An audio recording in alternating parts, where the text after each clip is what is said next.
Hello, Night Nation. I'm Trey Stroko, joined by Adam Eaton. Welcome to Sons of UCF Live, the original live show. Adam, even though we're live every night of the week, welcome back. Often imitated, never duplicated. Trey Stroko, thanks for having me. We've got a fun one tonight. We've got Shaquem Griffin coming up. We've got DJ Mack coming up. Of course, we've got all your staples. We got your Around the Kingdom clip. We got your mailbag. We got your What's in the Box. Andrew Cherico stopping by later on. And 8 or 9 different videos that are a minute long and one that's 6 minutes long. So stick around here for the Sons of UCF Live tonight. I did some rough math a few moments ago, and with this program, since Brunch with the Sons on Sunday, I think we will have totaled more than 10 hours of live programming for Night Nation, discussing, I don't know, the new head coach or something. The only UCF podcast with 10 hours of live programming. Look at that. That's good stuff. Interesting notes out of UCF, of course, all week. Today, a groundbreaking, a little video of that, the new Roth Tower construction soon to begin. 3, 2, 1.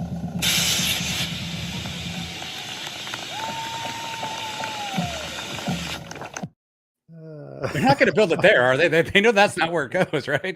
They know it's a little further back, yes? I believe so. Construction fence is already out, and some $90 million of tourism tax money that Terry Modger and crew secured for that. Expected to be completed in a couple of seasons. Not going to alter anything in the day-to-day for the next football season, presumably. You remember when UCF Mike, the artist back again as UCF Mike, resurfacing this week on Suns programming. Remember when he was questioning Athletic Director Terry Modger on social media about national champions on the facade of the stadium? That came up during the scrum with Athletic Director Terry Modger today. Let's hear from Will the 2017 national champion signage remain in some form on the stadium? It'll be there. It will be there somehow, some way. We'll get it there. It won't look exactly like that, but it'll definitely be there somewhere, all right? You know what? We're going to do something a little different. We're going to make it a little smaller so we have room to have more, okay? We can't make them that big every time, so right? We don't want to just have one, right? How does that strike you?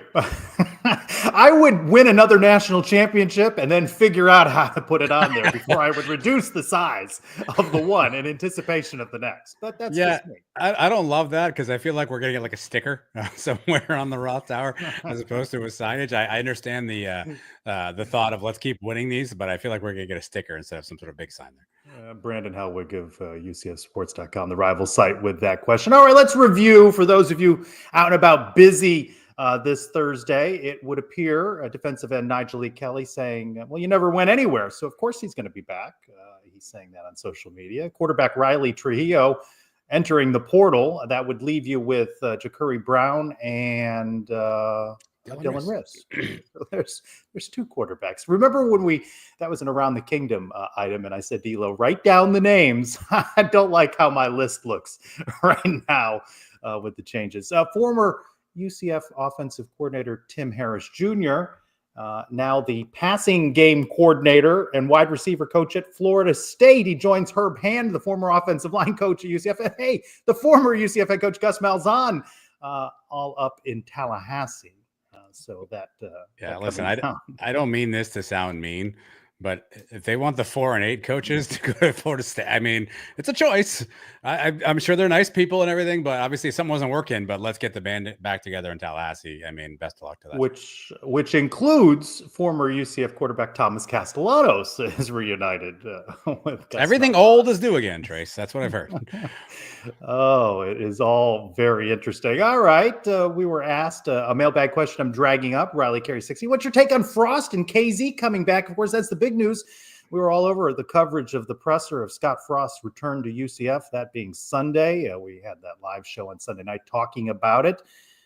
And KZ named the quarterback coach. What do you think of that one? KZ back in the fold here in Orlando. Yeah, it just feels right. I mean, it feels right having these guys back, and it feels like this is getting back to the culture that UCF tried to establish in that sort of late, 2015, 2016, 2017 run there. So it feels good to have those folks back. And I'll say this, Trace, look, it's obviously been a rough week around here because there's a lot of news happening. But the good news is that we've got the vibes back. Everybody loves this group, this team. The vibes are back for UCF. And that's attributable to obviously Scott Frost, but you bring back Mackenzie Milton. Looks like a Sean Beckton gets a prominent role on staff. It just feels right having some of these night folks back around together again. And so vibes are high. We haven't played a down of football yet, so I have no idea if we're going to be good or not. And I don't know that we will in year one, but I feel like the vibes are where they should be. This almost feels like this was meant to be. You kind of had to go through a little of the rough patch to get to the good part again. Feels like we did that, and hopefully we're on the right track forward. What's that Dolly drama line? You can't enjoy the sweet without some sour, That is correct. or something along those lines. And then maybe more curious, the hiring of offensive coordinator Steve Cooper, most recently an offensive analyst at Boise State. He spent 4 years on the Scott Frost staff in Nebraska. Offensive analyst amongst the titles, interim quarterback coach, offensive quality control. Seems like a big jump to me. Now offensive coordinator at a Big 12 program. Yeah, look, I think I understand that fans were maybe a little bit confused by this. I think everyone maybe was hoping for a bigger name, but this is somebody obviously that Coach Frost is familiar with, somebody who's got some understanding of a system. And look, let's not sugarcoat this. We know Coach Frost is going to have a heavy hand in the offense, and so he's bringing another mind in there that can help him kind of run his system and set the culture, set the foundation. And look, Boise State, say what you will. I mean, they're in the playoff right there. They got a bye in the first round, so they're doing something right at that program. They're developing, obviously, Ashton Genty, which is a once-in-a-lifetime athlete. But, Maddox, their quarterbacks, played really well this year. So I get why maybe you wanted a bigger name, a sexy name, somebody that you had heard of before. But, let's pump the brakes a little bit. We don't yet know what the staff is. And nobody was clamoring for Andy Koltnicki 4 years ago when he was, the offensive coordinator at, Minnesota Whitewater or something, right? So let's just pump the brakes and see what the staff looks like. Of course, this is the same fan base that blasted Ted Roof as a buddy hire of Gus Malzahn's, right? But you're going to reach out when you talk coaching tree, right? You're going to reach out to guys that you know of, you have worked with in some cases. And isn't that the same case? We've talked about it throughout the week, that you would do it where you work as well. I mean, who hasn't maybe given a referral to somebody, needing a job? You mentioned you have something at your company. You reach out to people you know and you trust.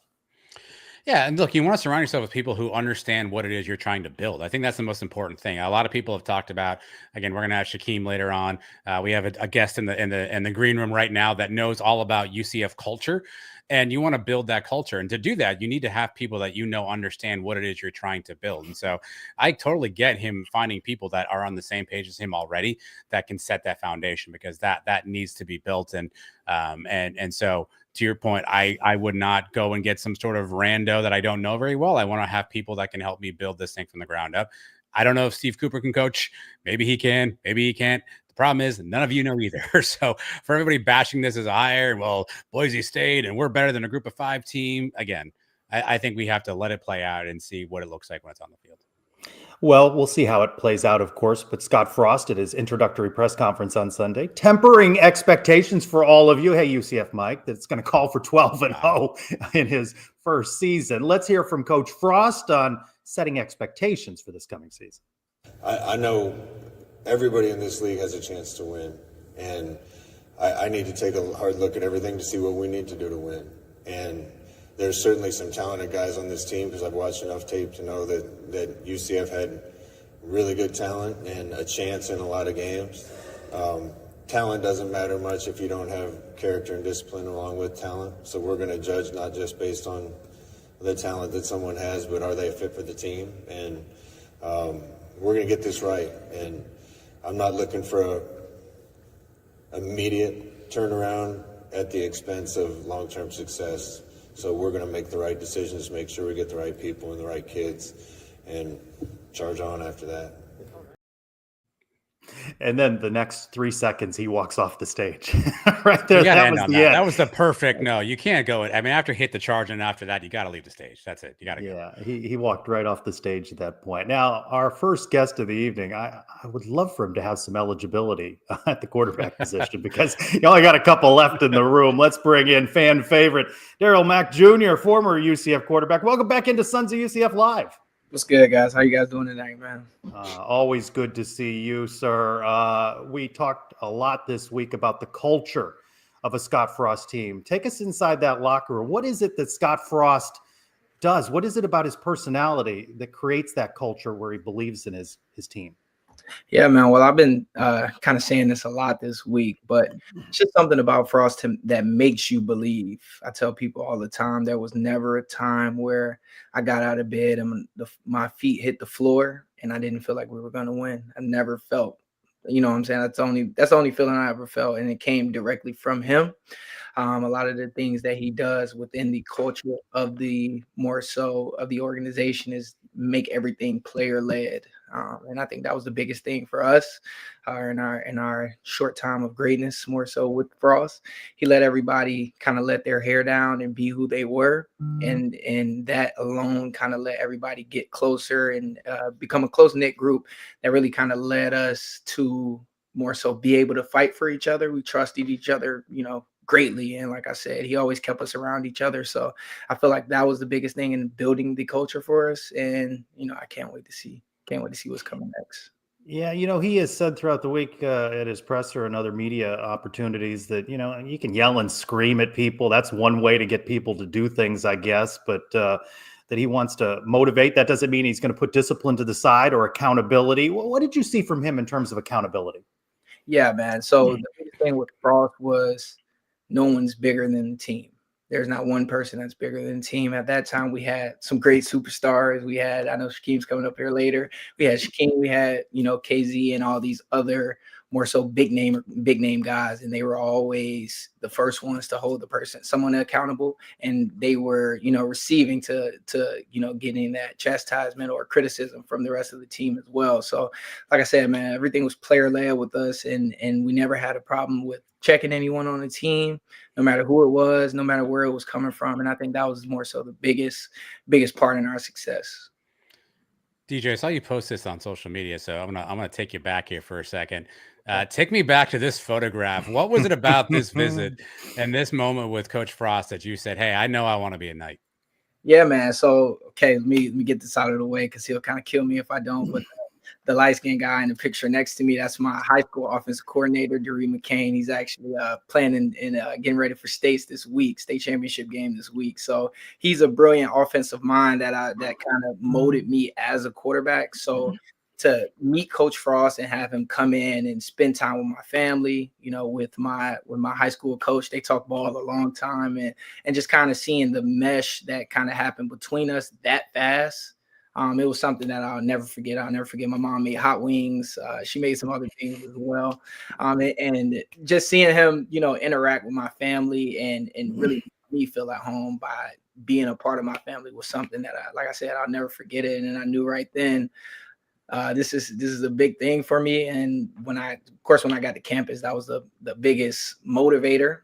But just having those short moments with him, conversations and real life talk, I knew that was the guy that I wanted to play for sure. All right. Well, it's been an interesting week for Knight Nation, and I want to do one more photo for you. When you see this photo, what do you think of? What comes to your mind? Man, that's big right there. So I've been telling everybody, I feel like we've been receiving a sense of revival within the program, just seeing pictures like this, seeing everybody kind of come back into the building. I know I was in the building Tuesday, and then I had just actually coming back from the building and talking with those guys, man. So seeing that right there is the biggest thing, the biggest show of family. And I think that's something that also builds the culture the most.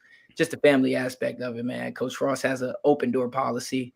He stated to all the former players that play for him, so just that alone, being able to go into the office and talk to him, or being around the office, being around the guys, being around KZ is another guy. We had a long conversation today, being around those guys and seeing that, especially when we can reminisce on how good it was, to see that it's just giving us a chance for revival for sure. What can you tell us about that conversation, seeing Scott Frost again at the UCF offices, right? The football offices at UCF. I can honestly say I didn't see that happening the last time I seen him. I didn't see him, I didn't see a conversation being had in his office, same office that I committed in, the same office, that type thing, man. So seeing him and seeing how fired up he is to get to work. Yeah, he was watching film, all those meetings, recruiting, different things like that. Seeing that was something that I miss seeing more so. And I know he's happy to be back. So yeah, being there and being able to feel a sense of just the old days more so. So being able to be in there and reminisce with those guys is definitely something I love doing for sure. And then KZ is KZ, man. He's always ready to work. He's right, sticking his nose into everything that he can to figure out more. And that's what we love most about KZ. Of course, you never know when your number is going to get called. You got called in and you seized that moment. After your play there, what was it like during those seasons to have KZ as sort of a coach? Take us into when you hear a quarterback coach now, you saw some of that a few years back. Right. I know he just got called. I know he just got named the QB coach, but KZ was my QB coach for sure.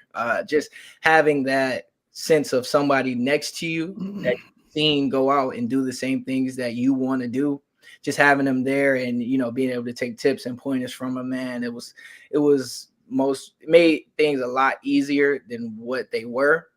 He made things feel easier than what they were. He's a motivator.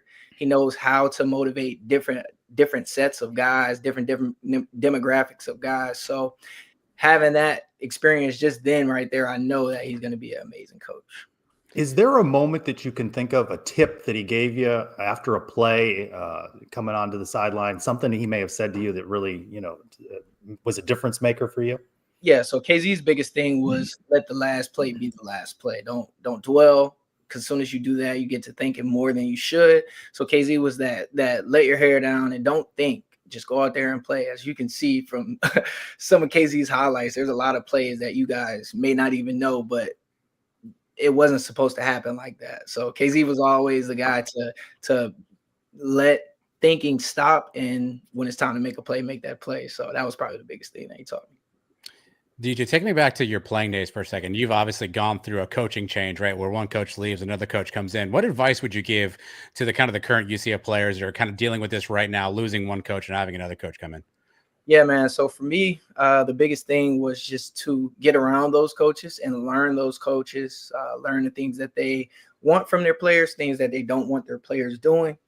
More so that'll help you learn for my instance, it was the offense.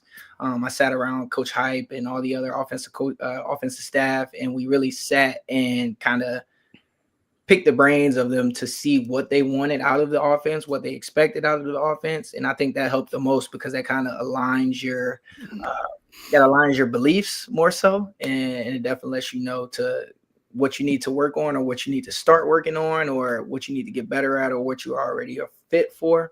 So if you plan on, maybe leaving or staying, that's something that definitely helps as well. So if one of the current UCF quarterbacks, and we don't have too many right now, unfortunately, but if one of those two guys called you right now and said, DJ, what do I got to do to kind of get on Coach Frost's good side? What do I need to know about him? What would you tell them? Man, the only thing that will get through with Frost is your work ethic. That's really the only thing, man. Frost doesn't care about the glitz and the glam. He doesn't really pay attention to that stuff. It's either if he trusts you to go in and do everything right, or everything at a high level, trying to do the best that you can. That's the only way you can do it. So if any of those guys call me, I'll just tell them to go ahead and put their head down and work as much as they can, get in the film room with him to pick his brain, because he's a excellent mind to learn from, and then get around KZ as well to see, what they can see in your game and what you need to work on and what will help you the most be successful for sure. Not even 2 weeks. What a whirlwind it has been. What has it been like to you to see how all of this has unfolded? Losing on senior night to Utah, finished 4-8, a very disappointing 2024 season. Gus Malzahn steps aside, and a week and a half later, Scott Frost is back. I mean, that's a lot to take in a short period of time for Night Nation.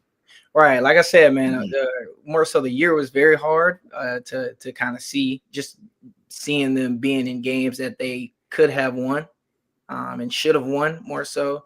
And with Frost, man, like I said, it's a sense of revival within the community. You see it on Twitter. I've been in the Twitter spaces with you guys and other people lately, seeing those things and seeing how people are taking to Frost, whether they, are happy or not. Just the fact that there is excitement within the program. We haven't seen that within the last year or two. So just seeing that is definitely, like I said, a sense of revival, man. We didn't expect it. I know I didn't respect it. You told me at the start of the year that Scott Frost was going to be our head coach coming into the next year. Man, nobody will believe that. So just having that, it feels unreal at the moment. I was just talking to Marlon and Neville Clark the other day, and it's just like wow, like sitting in the building today, like it didn't feel real at all. Talking to KZ for however long we talking to Frost for that long, it didn't feel real at all. We sat and we reminisced, and like I said, none of it felt real, but man, just having that feeling of, like I said, reminiscent and being able to see those guys and see the fire in their eyes, man. Ooh, it's gonna get frosty in the Big 12. Man. That's what I guess that's what we're saying now. So yeah, man. You say you can't believe Frost here. That UCF's going to welcome in Bill Belichick and North Carolina next season. So there's another one. You're really not that far removed from playing, but what a different world it is in college sports. Can you even believe all of the changes that have occurred in this game in a relatively short period of time? Man, I tell my mom all the time, she had me 2 years too early.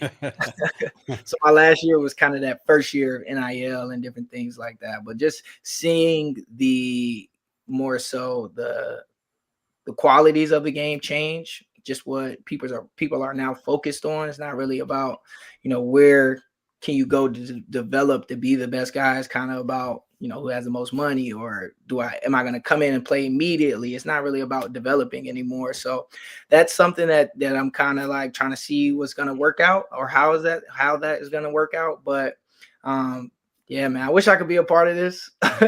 I wish people would tell me all the time they wish I had another year or two of eligibility, man. So did I. So do I. So.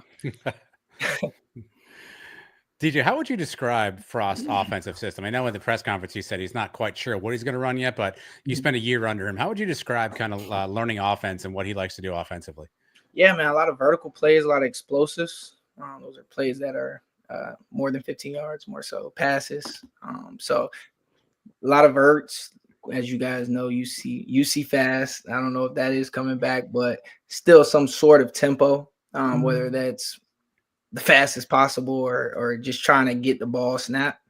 That's something that's definitely going to work out for us as well. And then outside runs is something that was also big, and we ran a lot of pulls, a lot of counters, and different things like that. So that was basically more so of the bulk of the offense. And then we had a lot of one-offs or a lot of play series and different things like that to kind of combat with the maybe stalling out, or if we're playing well, then we can go ahead and keep running the ball. We had a lot of running backs, as you guys know.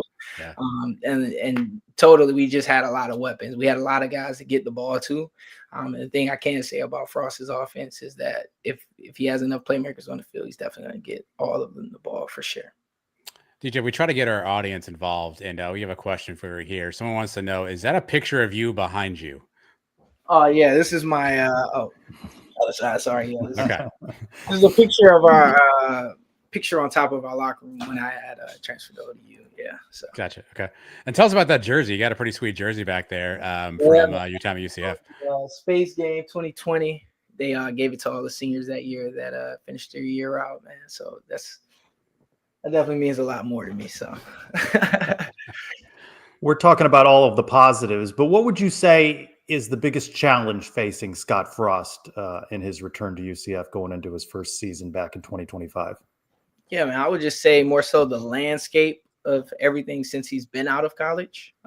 So like NIL, I feel like that's something that could play a part, but I don't think it will, just because I think he's going to get the right guys around, that work in NIL and recruiting and different things like that to kind of help smooth that disconnect over. But other than that, man, I feel like he's going to come in and put his head down and work. And I feel like once everyone sees the work that he's actually going in to put in and the team's putting in, man, I think we'll be all good. Bring folks up to speed. What are you up to now? Working, man. I'm working, man. I do healthcare recruiting with Loyal Source Government Services. So it's right over there on Challenger Parkway. So it's right by the school, man. So that's why I get to, be at the office, three times a week. Gotcha. How's the family? Everybody good? Yes, sir. Mom's good. Dad's good. Little one is in kindergarten now. It seems Wow. Yeah, man. He was running up a storm out at the field house for the Brits Bunch event when I saw you last. He was all over the place. Yeah, he's a handful, man. Hopefully we get a ball in his hand and get him running around.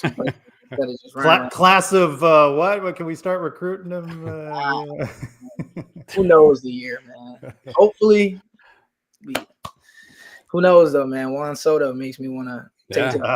You're not kidding. You're not kidding. Darl Mack Jr., we appreciate seeing you again on Sons of UCF Live. Yes, sir. Thank you, Thanks, guys. TJ. Appreciate you. Always. All right.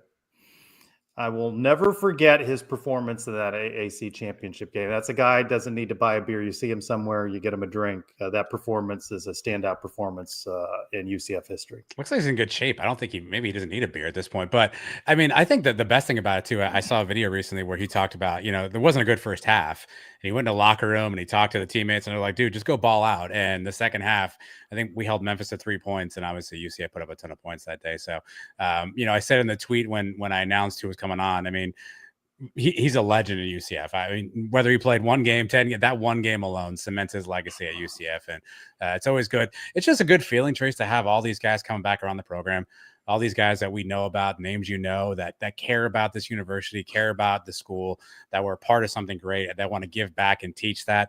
I mean, DJ's not on staff, right? But he's still going to probably spend his time out there talking to these kids, helping out any way he can. I think that we talk about UCF family, and I think this is a good way to bring back that UCF family.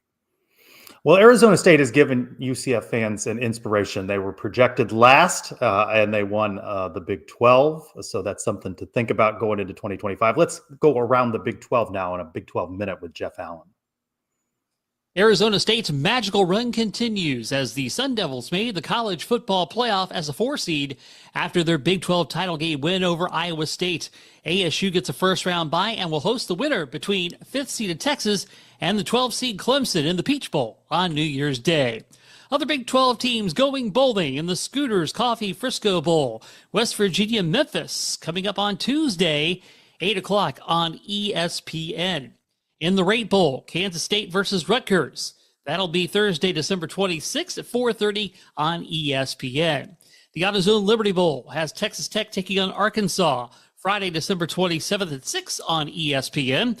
The Valero Alamo Bowl, BYU and Colorado in a spicy Big 12 matchup. That'll take place Saturday, December 28th at 6:30 on ABC. In the Pop-Tarts Bowl here in Orlando, Iowa State will take on Miami Saturday, December 28th at 2:30 on ABC. The Isleta, New Mexico Bowl, TCU squares off against Louisiana from the Sun Belt Saturday, December 28th at 1:15 on ESPN. In the Kinders Texas Bowl, Baylor, LSU, Tuesday, December 31st, 2:30 on ESPN. The season football awards were given out last week. Shedeur Sanders, quarterback from Colorado, is the Offensive Player of the Year. The Defensive Player of the Year, his teammate Travis Hunter of Colorado, and of course the leading candidate for the Heisman. Special Teams Players of the Year are kicker Will Farron of BYU and Jalen Noel of Iowa State, who is the kick returner for that school, and the Coach of the Year, Kenny Dillingham of Arizona State. With your Big 12 Minute, I'm Jeff Allen. Jeff Allen really getting into the first Frost. Here's the problem. Becoming a Frost motif. he could have made up those bowl names. I have no idea if he's lying or not. What was it? The Kinder Texas Bowl? I'm not sure if any of those are the actual name of the bowls, but it sounded good to me. So good for you, Jeff Allen. Congratulations. Nightwalker wins the Big 12 Pick'em with 71 points. Dolan Orlando 1 point behind. Ooh. And yours truly finishes 9 up. On UCF Mike, a complete annihilation. Wow. Nightwalker, send me a DM. Let me know who you are, and we'll work on getting you a prize for your hard-earned victory this year. Yeah, very well played. I think I finished 10 back. Which means Mike finished 19 back. Good math on that. Really good math. Yeah. Quick math on the fly. Another great newsletter. Have you subscribed yet, folks? It's Feeling Frosty is the title of volume 3. You're doing good work with that. Well read, well subscribed to so far. Wow. I think I got UCF Mike to subscribe. I have not checked yet, but well, some people were holding out until you announced. If Mike is in, then you've got to be in. So that's the address there on screen. It's obviously on our tour profile. So get in, and we talk about some interesting stuff in the newsletter. Try to do some unique content there. So any subscribers are much appreciated. Mr. Mack Sr. in the chat room, mixing it up with folks. That's good. You know who's very busy for the Sons of UCF? That is Andrew Cherico. What a week it has been. Let's welcome in Andrew for a little conversation. Andrew, a basketball game, the Frost Presser. You were out at the groundbreaking today. Busy week for you, sir. On top of finals, I guess you consider us the life of a that's school thing. Oh, school. we didn't come here to play school, Andrew. I love when Andrew goes, I'm not sure I can make this. I've got a final exam. And I'm always very understanding. I go, well, we'll just skip it. Andrew, there's a pressure. My great forgiveness. He's also a tremendous booker of guests and has lined up our next guest of the evening. Former UCF linebacker. Oh, I'm sorry. Let me redo that. Athletics Hall of Famer Shaquem Griffin is now on Sons of UCF Live. Shaquem, hello. Hey, what's up, everybody? What's good, guys? I didn't recognize you without the crest on your jacket that you wore at the Hall of Fame ceremony. I'm going to get some Hall of Fame glasses, man. All my interviews. Hall of Fame across. You're always so understated. And we appreciate you talking to Robert at the Big 12 championship game. Before that news started to break there about Scott Frost coming back, you were out at the football facility this week. What's the feeling you're having? I saw you kind of skipping through the parking lot in that video UCF released. There's a joy that has returned to the football complex. Yeah, it's just a new energy. I won't say a new energy, a refreshing energy that people remember is back.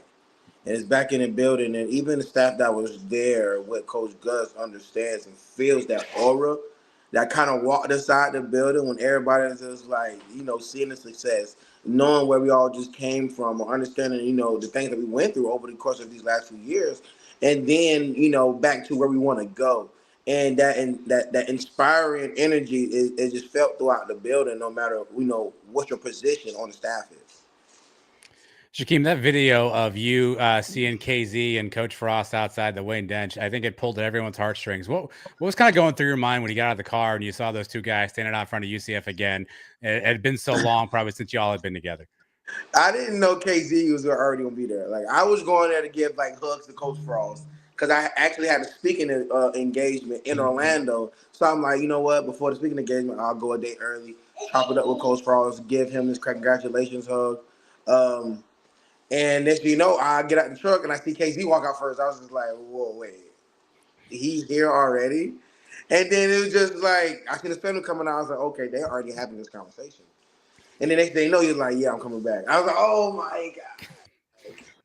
And then the conversation about, what it looks like for me to have a role around UCF. And in so many cases, my role can be displayed in so many different ways besides just coaching, right?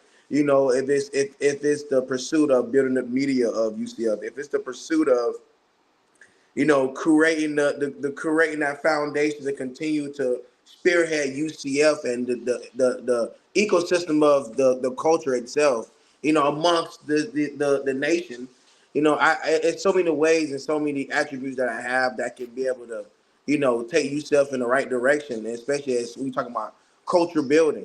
You got to have a team. You got to have a coach. You got to have those certain resources, and then having somebody to be able to talk to those, student athletes to see more than just being football. And once they be able to see that, then they can buy into the right things. Shaquem, what's going on, my guy? Always good. What's good, brother? I mean, obviously last season didn't end in the way that a lot of people expected. But with Coach Frost coming back, KZ being introduced as the QB coach, what is the momentum, the culture shift that you're already seeing at UCF without anybody getting on the field yet? I mean, it's a competitive atmosphere, but you have the right people around you where you feel hopeful, you feel faith, and that's the thing that you want. Where it's just like McKenzie coming in, and he jumped right into it, and I can see how him and Coach Frost is working back and forth with each other. When it's just like, I trust what you're doing, I trust you, Go do your thing so I can go handle mine. And that's kind of the atmosphere that you have. And, you guys are part of the press conference. We were talking about Sean McVay and surrounding himself with a group of guys, with smart, intelligent guys that he can put that pressure on them and understand that I trust and have faith in you that you got this, so I can focus on what I need to focus on. And you can see the atmosphere kind of already in the room, especially with the new hire with Cooper. I was just like, yeah, you doing something here. And it's like, because he still have the mind frame, like, I want this type of culture, but he know what he's learned over the years. It's like building the right structure around me to make sure we execute that. It's so important. And it's just like, we're not here to do the same exact thing, but we're going to capture the same thing that we're looking for. During your playing days, what did you see in McKenzie that would lead you to believe that one day he would find himself in a position like this? I mean, he was always a leader. I mean, he was the leader of the team. It was rightfully so. And the be a leader and understand that you don't always have it figured out. And that's something where, McKenzie stands out, especially when it comes to being a coach and a player's coach at that. He's going to be able to relate to a lot of guys. He's going to be able to relate to certain situations and understand. It's just like him being a great player himself and being able to understand, like, man, you ain't always got to figure it out, but you know what it looks like to lean on each other. You know what it looks like to lean on your partners and your teammates. And being able to not only get to the position where he stuck himself out there to go to Tennessee and be with Hypo and be an analyst, and now be able to get that sense of teaching under his belt. He's bringing so much value already, being the QB coach at UCF, and I'm glad that he was able to get that type of work over there, because all that is going to play. Not only just being a great player, but being around coaching that can allow you to kind of tie in it too and then bring it to us. When you're talking about perfect timing for what UCF got going on, this is it. Shaquem, if one of the current players at UCF called you and said, what do they need to do to play for Coach Frost, what would you tell them? You asking me how many people call me? What? Or are you saying if they call me? That's a great question. We get phone calls, bro. We get phone calls. Reality is you got so many guys, not just from our team from 2017, 2016, but you got guys who've been there just in general. So you can imagine how many players will love the opportunity to be back on the staff or have an opportunity to staff. And a lot of times what I tell them is, man, I try to be authentic and I try to be as real as possible. It's like, I can't be the one to say that I'm just going to be able to say, hey, you get this opportunity. Oh, let me go tell Coach Frost, because honestly, where he's been through, where he's at now, and obviously being strategic about who he brings in, is you don't want to overfill with thousands of guys over the years who played for UCF who's probably never coached but would love to get in coaching now. And it's just like, to be honest, it's like, if you're not willing to come there, be a GA, and pretty much work for free and show what you can do, I can't tell him that you should be the one that's here in this position. That's not doing right by Coach Frost. I'm not doing right by UCF. And I won't be a part of that. So yeah, we got players who call and stuff like that, but they still got to do their due diligence. You still got to be able to put their best foot forward. And it's not because you went to UCF and you're an alum now. It's just like, are you the best fit for what we need right now? And we all understand that. What are we looking for? What's the culture that we're looking for? And it's like, once we align with that, and then that's when we're going to move this needle forward. We got to get guys in this building. We got to get guys in the building who's ready to play, contribute, and buy in. So, and now we're working on that. We got to get coaches. We got to get coaches that's going to make sure that they buy in and get these student athletes to buy in. And sometimes you can't just go get everybody who's been here at UCF, because it's going to be harder that way. So I'm happy with what he's doing. I'm happy that he's taking his time, and I know everybody's just throwing stuff at him. His brain is just all over the place, but he's handling it so well, and he's handling it with grace. And you can't ask for anything better than that. You mentioned stuff being thrown at Coach Frost.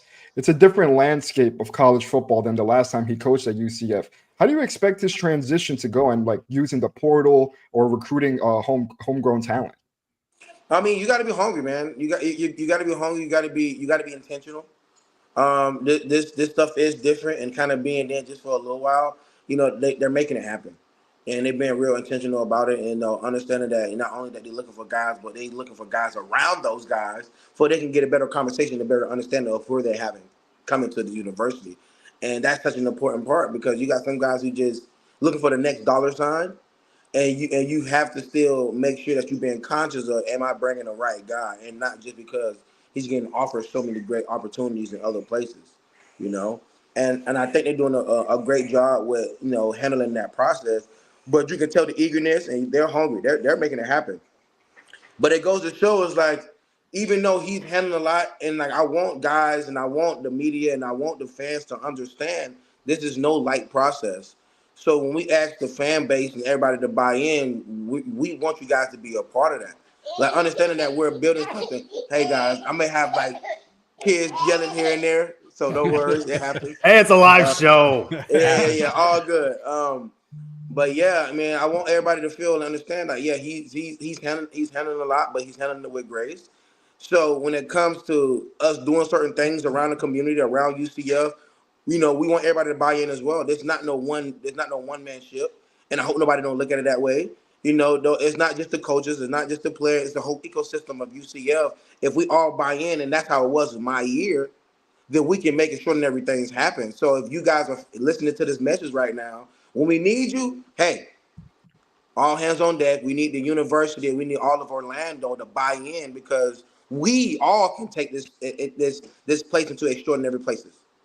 And that's what you need out of your school. That's what you need out of your community. That's what you need from your coaching staff, your players, your recruiters, your staff. We all have to play our part and do it well. We saw some photos of your reunion there, some video clips, but take us behind the scenes a little bit. Did it seem just like yesterday? Was it a bit surreal? What was that moment like? I'm not gonna lie, it felt surreal, but it was just like to be back home is like I can go in the kitchen and grab me some milk. Yeah, there's nobody gonna tell me like, get out of that milk. Like, I was eating cookies, I had some wings, I was getting some gear. Coach Frost was like, "Hey, what size do you wear?" I said, "I wear 12." But I got all these shoes. You know what I'm saying? It was like a Travis Hunter, Deion Sanders moment. Like he got all these shoes. It was so authentic and just natural and real. It's just like, yo, this is home base. Get comfortable. Let's chop it up. Let's see what's next and how we can make this thing go. And it just like, even when I came in and Coach Frost was like, let's point this thing in the right direction. And when you hear it off his voice and you can hear the intentions that he has, it's like, he's hungry, man. And it gave me goosebumps. And it's like, I haven't felt that walking in the building in so long. And it's just like, whatever you need, however you need it, like I'm involved, I'm there. Like I know I have a lot going on, but when it comes to the UCF and the culture of it, like, come on, dude. Just pump me in the right direction and I'm gonna hunt it down. Like, let's go, let's get it. Like, so it's exciting when you're able to bring that type of energy and juice back, and I'm all for it, man. I'm all for it. Did Coach Frost seem different to you than when you played for him? He's seasoned, man. He's not the same. He's not the same guy anymore. But that goes with growth and wisdom. You get what I'm saying? Like, that's what you want. He came in, guy with his shirt off, running around, hanging out, doing great things, and inviting that authentic culture for everybody to be themselves. But you can tell that he's been through things. You can tell that he overcame things. And you can tell that he has he lived. He experienced some stuff that made him the smart guy and full of wisdom that he is now. And you can tell that he came in with something. He learned something over the years, no matter if it was the ups or the downs or whatever the case may be. But that's what you need. Like, it's not the Coach Frost that we had, but a more improved, a more aware, a more of, I want this. I know what I'm looking for. It's just like, this is the perfect freaking timing for him.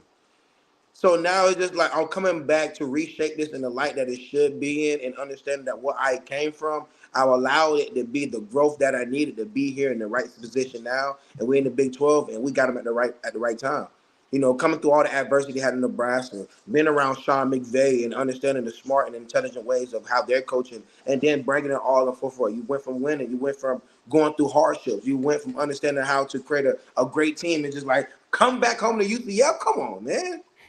Come on. You just went a freaking boot camp and came back to us, dude. Like, you know what I'm saying? And it be like that. You go through these hardships and then bring a better sense of you, and it makes you want more. It makes you hungry for more, and you can sense that, you can see that. And it's like, he's already all in. We got to create a whole new team, but he's already all in. We're going to take it for what it's worth, and then we're going to make it happen. And that's what you need. And that just shows you the stuff that Coach Frost's been through. And it's just like, that's what we need. A more seasoned Coach Frost. Oh yeah. Y'all don't like this one. For sure. You called Coach Frost the culture keeper. Why is he the culture keeper in your opinion? I mean, being able to have a coach or a player coach who's been through it, who kind of understands in so many ways that when you're able to get a guy to see that he's more than what people tell him he is, it's huge. I mean, I was going through a lot of hardships in college before he got there. So when he seen me, I was angry.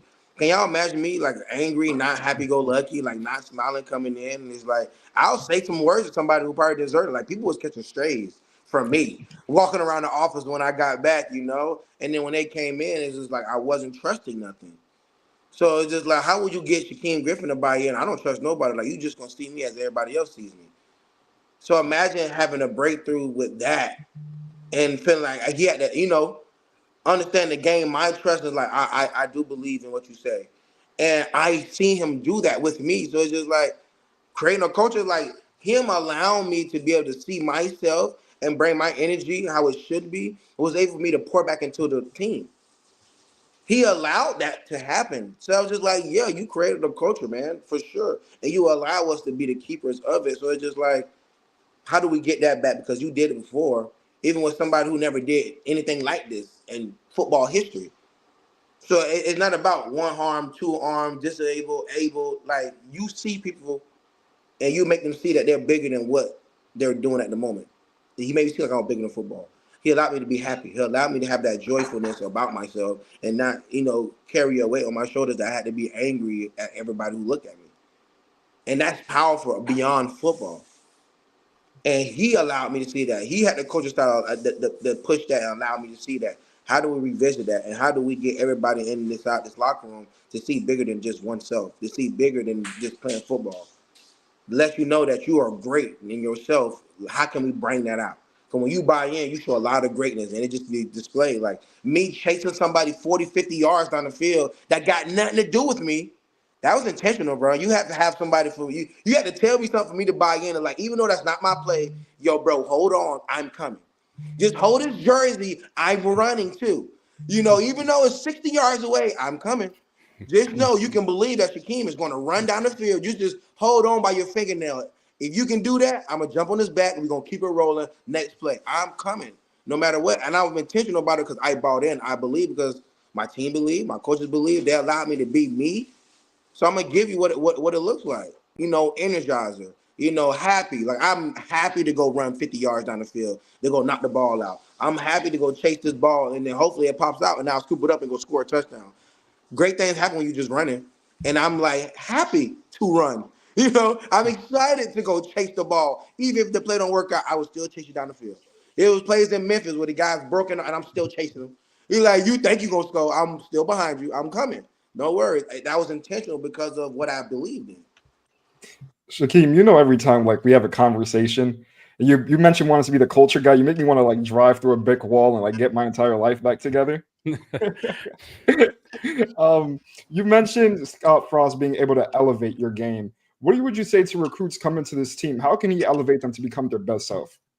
I would tell recruits is make sure you being very conscious of what you want out of this. You know, yes, can you accumulate funding for yourself and your family for the short-term goals of going to several different colleges? Or do I want to take my career and my craft very seriously to be a great player and not worrying about what I'm going to be able to accumulate? Because being a great player is going to come with a lot of things. And you get endorsements, you get opportunities, you get commercials, you get branding deals. It just comes with it, right? And it's just like you as a player, you have to come in with the mindset. Like sometimes my brother used to tell me all the time, was like, man, I always been addicted to my craft. So as long as it don't mess up me working on my craft or becoming a better player, then I know I can play for a long time. And we have to have players like that. Recruiters have to be able to, guys who getting recruited got to have a mindset. It's like, I want to be a great football player. Or I'm going to be a great businessman and I just want to accumulate funding for what I'm going to do outside of football.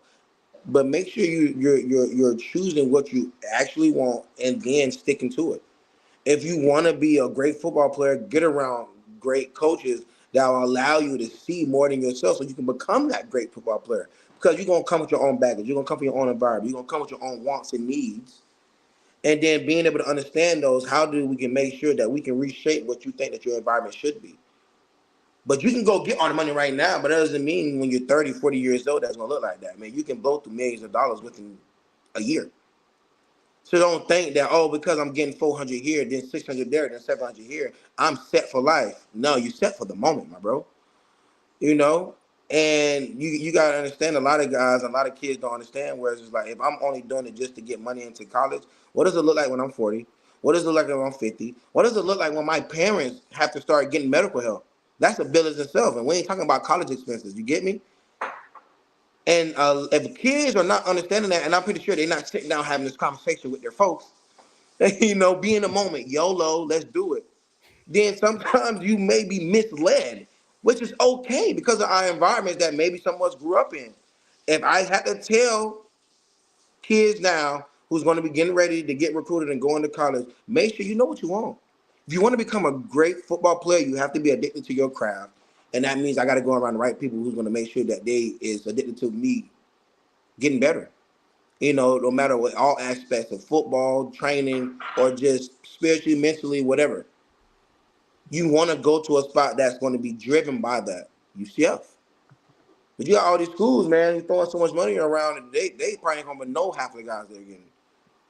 You know, you're going to have your main focus point. Are you that main focus point? You won't know until you get there. Because you got paid just like the other, 46 guys. So you have to be conscious. And a lot of guys just is, they having rush moments. And I get it, man. Being young and having money thrown at you, you just going to bite. You bite and think about what you bit later. And I just want guys to reshape it. Like, think before you bite. Like, it may have a little spice in it that you may not like. Just ask about your food first. Be transparent. Be direct. Be intentional about the stuff. Don't go somewhere where the food too spicy. Now you don't like to be there. You don't like the food, man. You chose it. It's on your plate now. You got to pay for it, man. I'll send you the receipt and the bill. But you're here now, buddy. Shaquem, how do you think this rebuild will be different in 2025 than it was in 2016? It's intentional. It's not just money driven. We switching the narrative. Yes, we got the funding to do it, but it's just like we're gonna be intentional about who we bring and making sure it's like we want to be more transparent than transactional. If you get what I'm saying, we want to be more transparent than transactional. So you have an opportunity to come in, and we're telling you that this is your opportunity here. And if you don't see fit or show that you want the opportunity, then we'll allow you to access that portal or door again, because we want guys to buy in. And that's an intentional thing. We want you to buy in because once you buy in, then we know we can truly be involved and help. And if you don't want that help, then we won't keep you here and let you suffer because you feel like you're not getting enough. No, we're going to give you everything that we can, but you have to buy into that. We can't have, 49 guys buying in and that 50th guy not, because we can't have that in the culture, because that can be a negative energy that's contagious, and we don't need that.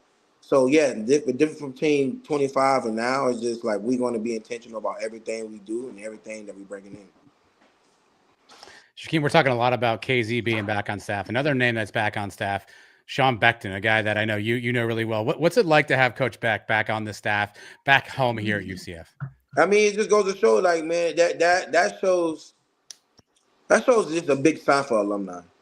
Come on, you know what I'm saying? Somebody who's been a part and seen the amazing growth that UCF have, being a Hall of Famer in his own right, and knowing that he always have a home here, that inspires me. All these changes, all these ups and downs that UCF been through, and to see that he still has a home, like that makes me feel good. That makes me feel good. He just told me, like, your name gonna be in the stadium. I was like, they do that? Only person who can say that is another Hall of Famer, right? That's crazy. Like, I didn't even know that they put my name in the stadium, but he had to tell me because his is there. He was like, yeah, you can have your name in the stadium. It was like, for real, bro? Like, what? But that's just another sign of, what UCF brings. Like, they'll allow alumni to come back and be a part of something. Like, and that speaks so much volume, dude. Like, seeing Coach Beckton there, no matter what role it is so important. But that's the thing for me is like, I don't understand what would be my role, but I know that they want to make one because they know the importance and what it brings to UCF, like a Sean Beckton. And I love that they display that in front of everybody because that's what we bring. Like we care about the guys and the women who come here, and and especially when you do right. Oh, yeah. Like we're gonna fight for you. Like we're gonna have people vote for you. We're gonna have the fans fight for you. Like you better not. I mean, Coach Beck better be here, and that's what you love, and that's what you want to see. And as an alumni, telling other alumni or potential alumni from UCF is understand that you do have a home. So don't think that you go out here in this world and think that you can't come back and feel some type of love here. It's gonna be here when you come. No matter how many years you played or how many years you played since. You come back home and it's just like you just played yesterday. And I love that. This is a pretty open question, but what do you see for the future of UCF? What's the vision? Hello, I'm not. Oh, Hit him again, Andrew. Can you hear me? Can you hear me? Can y'all hear me? Yeah. I'm not hearing you guys. Keep talking, Andrew. Hello. You got one? Ladies and gentlemen. I have no idea what's happening. I'm reading lips right now. Okay. Well, that may be difficult. That's not going to be easy. No, that's not going to work. All right, Shaquem. We will let you go, Shaquem. Should I log back in? You can try. Yeah, try. Try. We'll take another minute or two with Shaquem Griffin. All right. Why would we not? I mean, Andrew, you never know what you're going to get. I'm ready to get on the football field, Trace. Put me in there, coach. I'll be the running back. I'll be the water boy. Give me a job. The water boy. He is motivational, isn't he? It was like just yesterday watching those guys together again, Adam, wasn't it? yeah, it's crazy to think. I mean, again, when people leave someplace, you never know if they're coming back, how that's going to look. But yeah, it's great to have them back. It's great to have Shaquem back right now. Yours? You good? Yep, all good. All right. I was saying it's a pretty open-ended question, but what do you see for the future of this program? What is the vision? I think that we can truly be our authentic selves. And I think that's the best part about it because like you can hear the people and everybody having their own comments and their own, feelings about the last few years of obviously us transitioning to Big 12 and just like some people were dealing with certain things. Some people were just like, okay, I'm here, but not really understanding. But now I feel like we can truly be UCF authentic self. Whereas like culture is driven, and we know that the importance of culture drives us to high places. Like we've seen it before. We've seen it where it's just like when everybody buying in, how much winning can come from that. And then the love and the actually true. You guys see the emotions after our interviews or you see the emotions after the game is like no matter like hardships or anything, like you got the fans can feel it. And when you say we can get back to things like that, where it's just like watching ball is going to be different. Being around the guys is going to be different. Being involved with the coach and being involved with the building of UCF is going to be different. If we're doing fundraisers and different events, I feel like more people are going to be involved because they care. And they know that the people that they have in the office right now care as well. So I feel like in the next few years, it's just like the authentic self of UCF is going to be in full display. And I can't wait for everybody who's going to be, entering UCF is going to be new. And like, shout out to all the alums because now you get the chance to get that feeling back. But we get to show this feeling to so many other new UCF, attendees or students that probably never felt that before. Probably never felt how good or how supportive, how good a support team can take you places. You know what I'm saying? People, parents is going to be like, I want you to go to UCF. And they're going to be coming in like, they're going to be able to see that in full display. And I'm so happy that they get a chance to experience this because it's something beautiful. And that's why we here have these conversations because people like me end up coming from that beautiful culture that's created.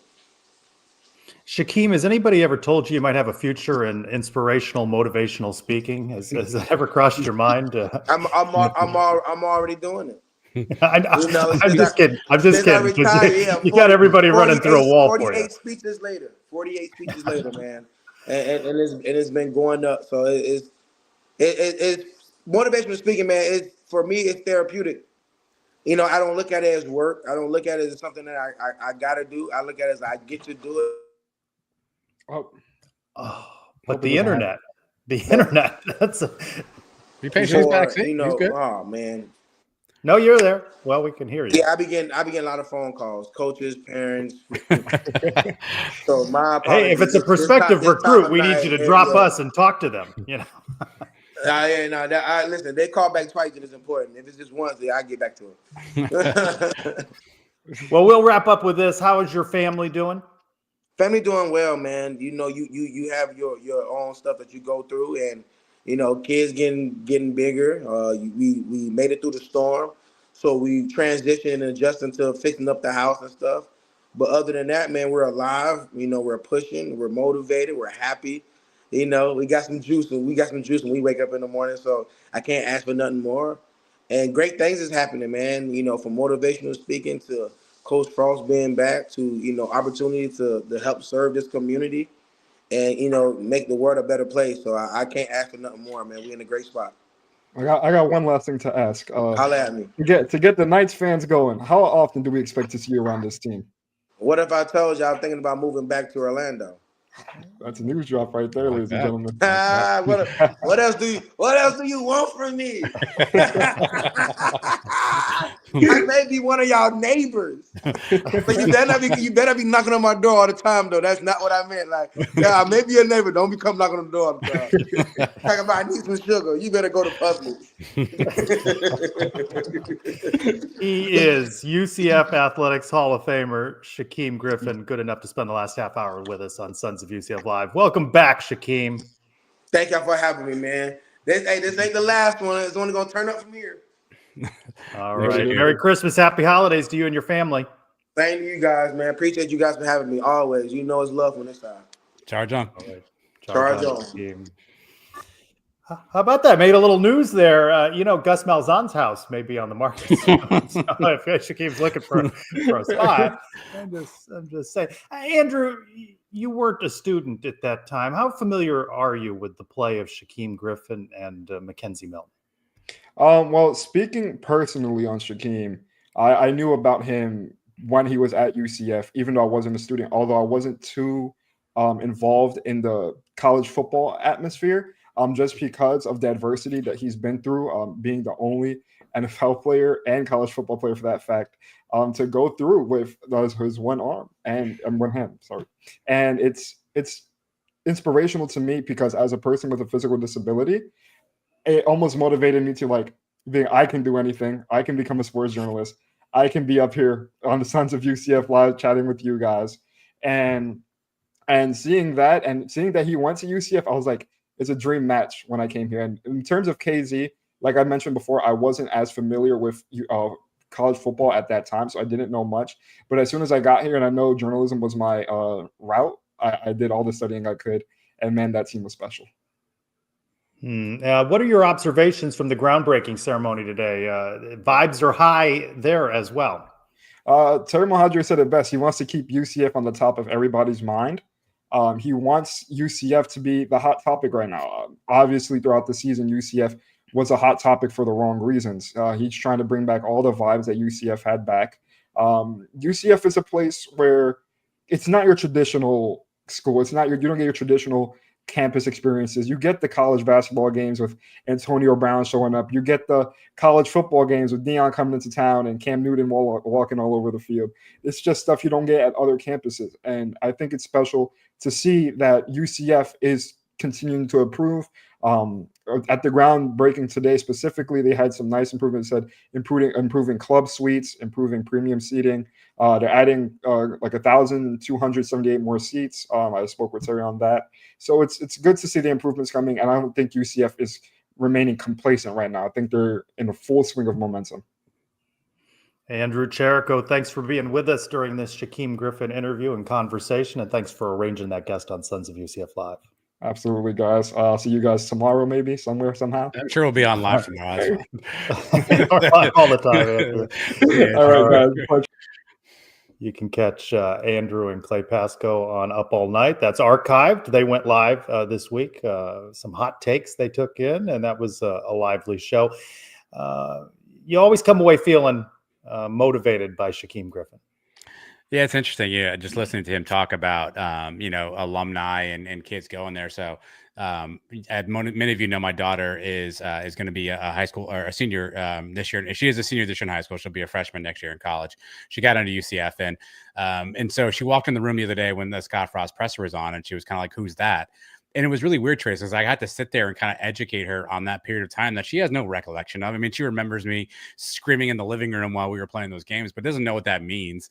And so, as her now as a prospective UCF student, explaining that history and having the ability to bring that back, right, which I wouldn't have had unless Frost was on the screen that day, right? I don't know that we'd have had that conversation and kind of walk her through some of that stuff. And I'm sure she stopped listening after about 2 minutes, but I enjoyed the heck out of explaining that time period and sort of what Frost did, what KZ did, what Shaquem did.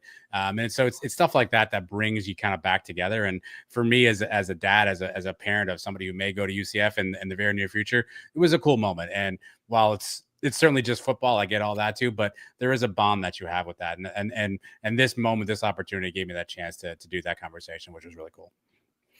Well, Terry Majer is saying that he wants to keep the vibes high and UCF in the forefront. Maybe bringing back Pewter would help, right? If we want to go back to that Scott Frost era, let's check in with Christian Simmons of the Pegasus podcast with a look at uniforms.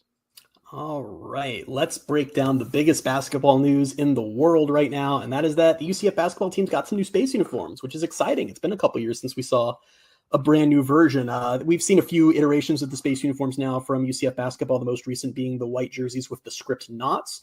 These are similar in that they're a white base, but they're honestly pretty different in a lot of ways, and I'm digging them a lot. You've got a lot of Canaveral blue here and there, and I think my favorite detail of this is just they're going Space U across the chest, which is, we love it. We love the Space U logo, but objectively hilarious since they'll be wearing these for Houston. I can't wait to see the reaction from Houston's basketball fan base, which, unlike their football fan base, exists, so I'm sure they'll have a reaction to that.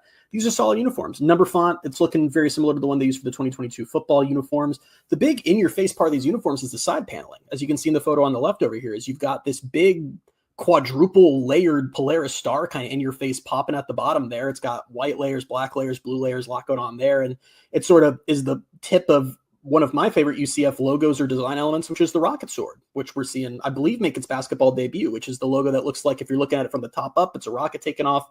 If you're looking at it bottom down, the rocket is the hilt of a sword. And it's such a freaking cool logo. And we most recently saw that on the pants of the 2023 football space uniforms. And cool to see that make its way into basketball. Very excited about these uniforms. Very excited about UCF. Very in Houston's face, flexing on them of being Space U. Should be fun.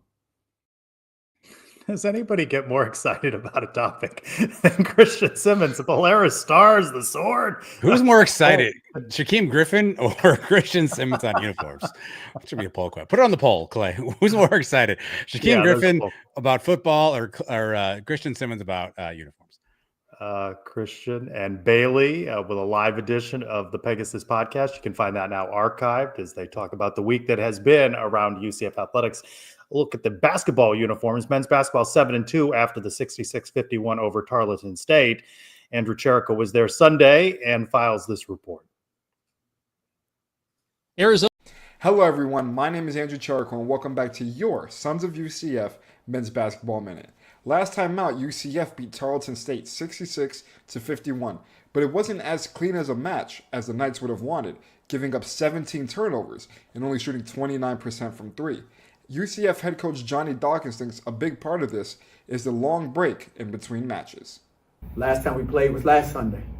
They played the game during the middle of the week. We played last Sunday. So, our guys hadn't played the game with finals and everything going on for a week. And sometimes when you do that, you get a little bit out of sync. And I thought we were gaining a rhythm. And then now, you out of sync a little bit. And it takes you a little while to kind of adjust again to playing against someone else. They spent the entire week practicing against each other. And then you face another opponent, which is totally different from who you're facing. Knights only have 2 more games left before conference play to clean up their style of offense. Next up for UCF, they tip off against Tulsa, Saturday at 2 p.m. But for now, thank you for watching your Sons of UCF Men's Basketball Minute. Tulsa. When did he It's record gotta be that? Tulsa. I just saw Andrew. When did he record that? He flipped how did that that in the happen? minute that he's been off. My goodness.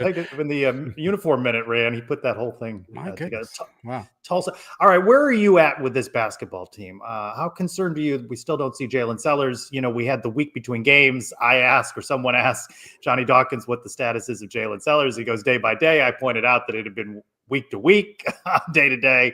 Where are you at on this team? What's your confidence level? Can I be honest, Trace? I'm actually kind of concerned, only because this team is doing okay. I mean, listen, I know some of the opponents aren't exactly world beaters, and there's been a lot of slow starts, and it seems like it takes the team time to get kind of ramped in. But once they kind of hit their stride, they've been playing pretty well.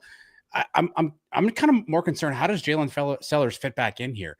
Whose minutes get decreased? Whose shots get decreased? Like, now this team has been on a pretty good run, and Jalen Sellers is not a guy that can just sit in the corner and jack up threes. He's going to need the ball in his hands, straight line drives to the hoop. How do you work him back into this team? I think that's actually something to really consider at this point. But I like where they're at right now. They're playing hard. They're playing fast. You got to work him back if he's cleared, right? You have to play. I'm not saying bench him by any stretch, but how does that upset kind of the chemistry this team's had thus far? And how long does it take you to kind of re-gel, adding a new piece and a big piece like Jalen Sellers back? But overall, I mean, look, it's a fun team to watch. Again, some slow starts against some opponents that, you know, have maybe not been as formidable as others, but it beats the 48-49 games that we saw a couple years back under the Johnny Dawkins era. So I'll take this brand of basketball and having an offense and being in every game than some of the games in the past years where we barely cracked 50 points. Saturday against Tulsa in Sunrise, Florida.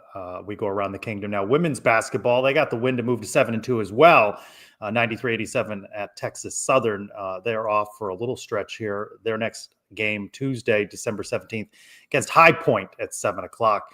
And also today, 2024 all Big 12 team out. UCF running back RJ Harvey, first team selection. Defensive tackle Lee Hunter, a second team selection.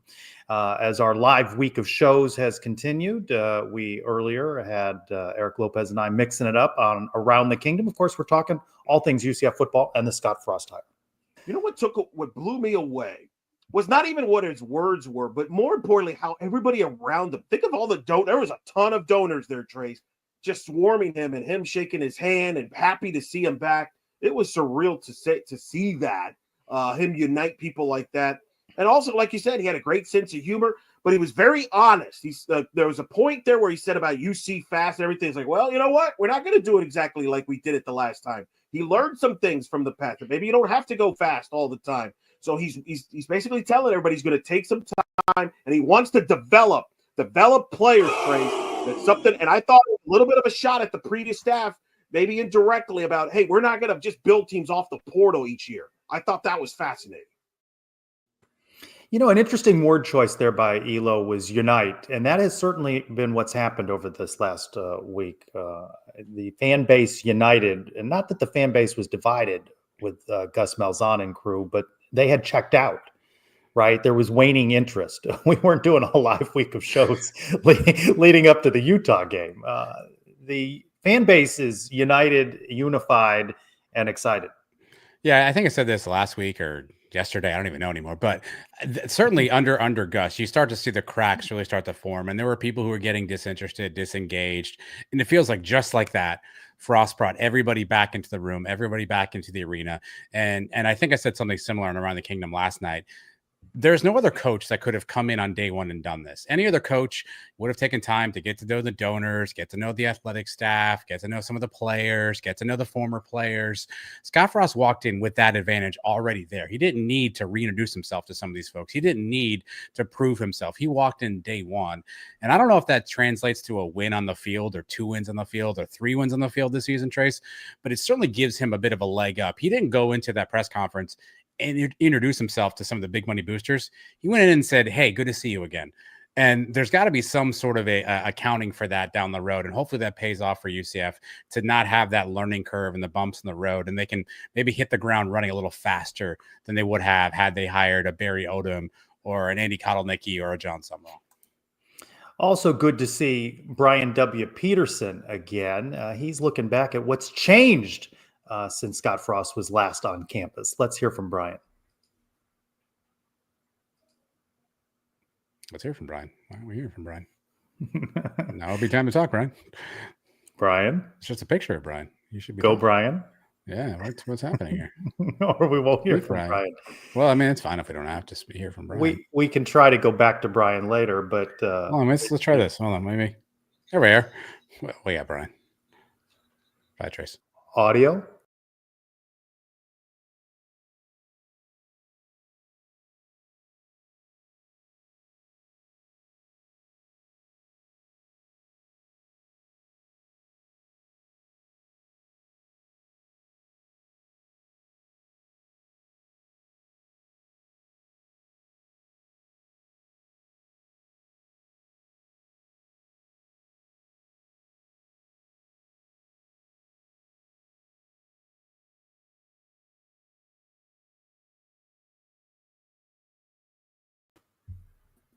You guys not hear Brian? Is that not?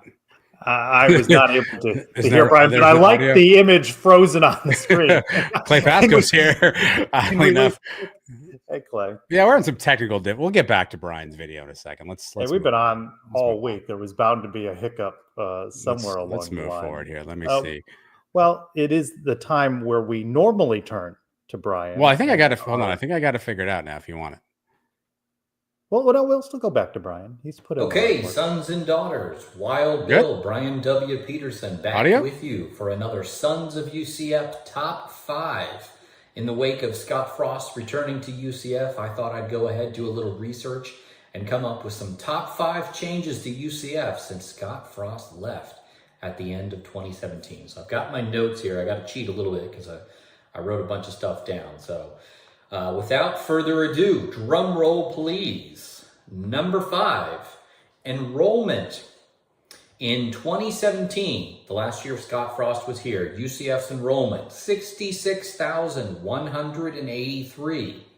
As of the end of 2024, the year that we're currently in, UCF's enrollment, 69,818. Our average SAT score back in 2017 was 1316. 1316. In 2024, the average SAT score for UCF students, a 1342. So we've not only moved up in enrollment, but our SAT scores are going up too. We got a lot of smart knights out there. All right, next, number 4, degrees conferred. In 2017, we had conferred as a university 313,214 degrees upon students. Jump ahead to 2024. We have now conferred 437,778 degrees. That's an increase of 124,000. So 124,000 new knights, or knights that have earned second degrees, have earned their degree since Scott Frost left at the end of 2017. 124,000 more. Moving on, number 3, UCF presidents. When Scott Frost left in 2017, our president was Dr. John C. Hitt. Since that time, the presidents that have held the office for UCF are, of course, Dr. John C. Hitt. Next, we had Dr. Dale Whitaker. Dr. Dale Whitaker. After that, after Dale Whitaker left, we had an interim president, Thad Seymour. And now that brings us to our current president, Dr. Alexander Cartwright. So we have seen 4 presidents in the time that Scott Frost has been away from us, from 2017 to 2024. Number 2, we've changed football conferences. When Scott Frost left in 2017, obviously we were a part of the American Athletic Conference. We were a 5th-year member at the time. We were in our 5th year. And 2024, we are now ending our 2nd year as a member of the Big 12. So when Scott Frost coaches his first game, we will be in our 3rd year of the Big 12. So we've moved up from the American Athletic Conference to the Big 12 Conference, the Truck Stop Conference, for those of you out there. And number 1, the number 1 change since Scott Frost left us in 2017 and has returned back. Nugget was not part of the UCF fandom in 2017. Nugget made his first introduction in 2018 after Scott Frost has already left when Heupel was here. So Scott Frost returns to a UCF with Nugget. And we're actually, for those of you keeping track on Nugget number 2, this is the second Nugget that we've had. So that is your top 5. Some other fun facts here. I'll just throw in some bonus points. UCF has hosted both College Game Day and Fox Big Noon Kickoff in Scott Frost's absence. We obviously hosted College Game Day in 2018, again, when Heupel was here. And most recently, when Gus Malzahn was our head coach, we hosted Fox Big Noon Kickoff when Colorado came to town. The Space Game was in its infancy when Scott Frost was first here. We had Mission 1, which was kind of probably pursued by a lot of people to kind of just be a one-off thing. It was the first Space Game in 2017, which really wasn't as much razzle-dazzle as we're used to seeing today. It was simply a glorified space helmet, and we had a patch that we wore on our normal jerseys. So that was Mission 1. We have now completed 8 separate space games, so we've gone all the way through Mission 8. And when Scott Frost is coaching us next year, we'll be on mission number 9. The Nighthead logo has changed. When Scott Frost left, it was the old version of the Nighthead logo. This year, we obviously are using the new Nighthead logo, which we rolled out a couple of seasons ago. So that's a difference. What else do we have here? Oh, and the last one, of course, the Sons of UCF. There was no Sons of UCF when Scott Frost was here in 2017. Adam and Mike started the podcast, which has now become a whole entire network of Sons, started in the 2018 season. So Scott Frost returns to a UCF that is now inundated with the Sons of UCF. So there you have it, folks. Your top 5 changes since since Scott Frost left UCF. As always, go Knights, and Adam, we need to have production meetings with Brian. We've got the Big 12 minute, we've got the uniform minute, we've got the men's basketball minute. Somehow Brian thought he can have a half an hour of real estate. And what's funny about these live shows, and we've noticed this recently, is that the audience climbs. The highest audience was for that, not Shaquem. He follows Shaquem Griffin. The best part is Brian just texted me and said, this could have gone better. And I think that sums up pretty much the entire video. Thank you, Brian, for always being a good sport. And he does a great job on your taxes. Find Brian at petersonaccounting.com, I think. Yeah, that is true. All right. It is that time. I think I made that up, though. I don't think that's his website, but I don't think it you just made that up? I just made it up, though. So it's a mailbag. So what? So what? Do you know whose mailbag that is? It's that time again. Time to open the Brian W. Peterson Sons of UCF mailbag. Professor Peterson with Accounting 101. Tuesday. Mailbag question number 1. Well, it's a Death Save Arcade at Death Save Arcade. Yeah. I want to thank you for posting the Shaquem interview video that Scott Frost referenced during his introductory press conference. I want to thank Robert, 2 letters, 2 words, for capturing that at the Big 12 championship game. Fan base needed to hear it. I don't have a question this week, except after hearing the press conference, how excited are you on a scale of 99 to 100? I'm fully on board. I think Scott Frost won the presser, and as Elo said on Around the Kingdom, united the fan base, and everybody's back in. Vibes are high. Let me backdrop how we're all feeling right now with a couple of facts. We are a 4-8 football team, and we have probably 50 plus holes on our roster. Yet we all feel great today. I mean, if that's not indicative of how this hire is making us feel, I don't know what is. Yeah. Todd Mazza on Blue Sky. Has Frost's 5-year deal been made public? UCF has not released that publicly that I'm aware of. And he's asking about buyout and all of that. But how about Barry Odom's deal at Purdue? Close to $40 million. And Bill Belichick, I don't 50 million for 5. Well, it's really three for 30, and there's 2 It's years a lot of that are- money. I mean, yeah, don't get me wrong, it's a lot of money for sure. But look, there's a lot of people that like to maybe potentially bag on Terry Mohajir. Now that we know what we know, Barry Odom was going to cost you $7 million. John Summerall ended up getting re-upped to Tulane and didn't leave. Andy Kotelnicki didn't want a head coaching job. He stayed at Penn State. Relative to the people that we knew about that were out there, Clay, are you there, Clay? We need Clay. Why do we need Clay? Can't hear you. Can't hear me? I can't hear you. So it's either you or me. Well, I don't know. Can anybody hear me? There, I hear you now. Oh, there we go. Yeah, UCF's awesome. That's what I said. Why were you yelling Clay's name, by the way? What is I was wondering if Clay, because Clay's still there behind the scenes, and I was trying to get whether it was my ears or it was you, and I can't know that entirely. I don't know. Clay, could you hear me or not? I don't know. Yeah. Clay said yes, that was you. Well, I don't know. I'm just sitting right here at Heat Night 3 on Blue Sky. What are the main things that'll be different about Scott Frost this time around compared to 2017? It's a good question, right? We don't know. Yeah, I think Shaquem said it. I mean, he's learned a bunch in the 7 years he's been away from UCF, right? And maybe it's about some things he'd do differently off the field, some things he'd do differently in terms of the way he put a staff together, the way that he built the team. So I don't know that we know that yet. I'm going to need the ball to be snapped before I understand all that. But certainly I think there's 7 years of growth that are there. And so we'll see what that produces from a coaching standpoint.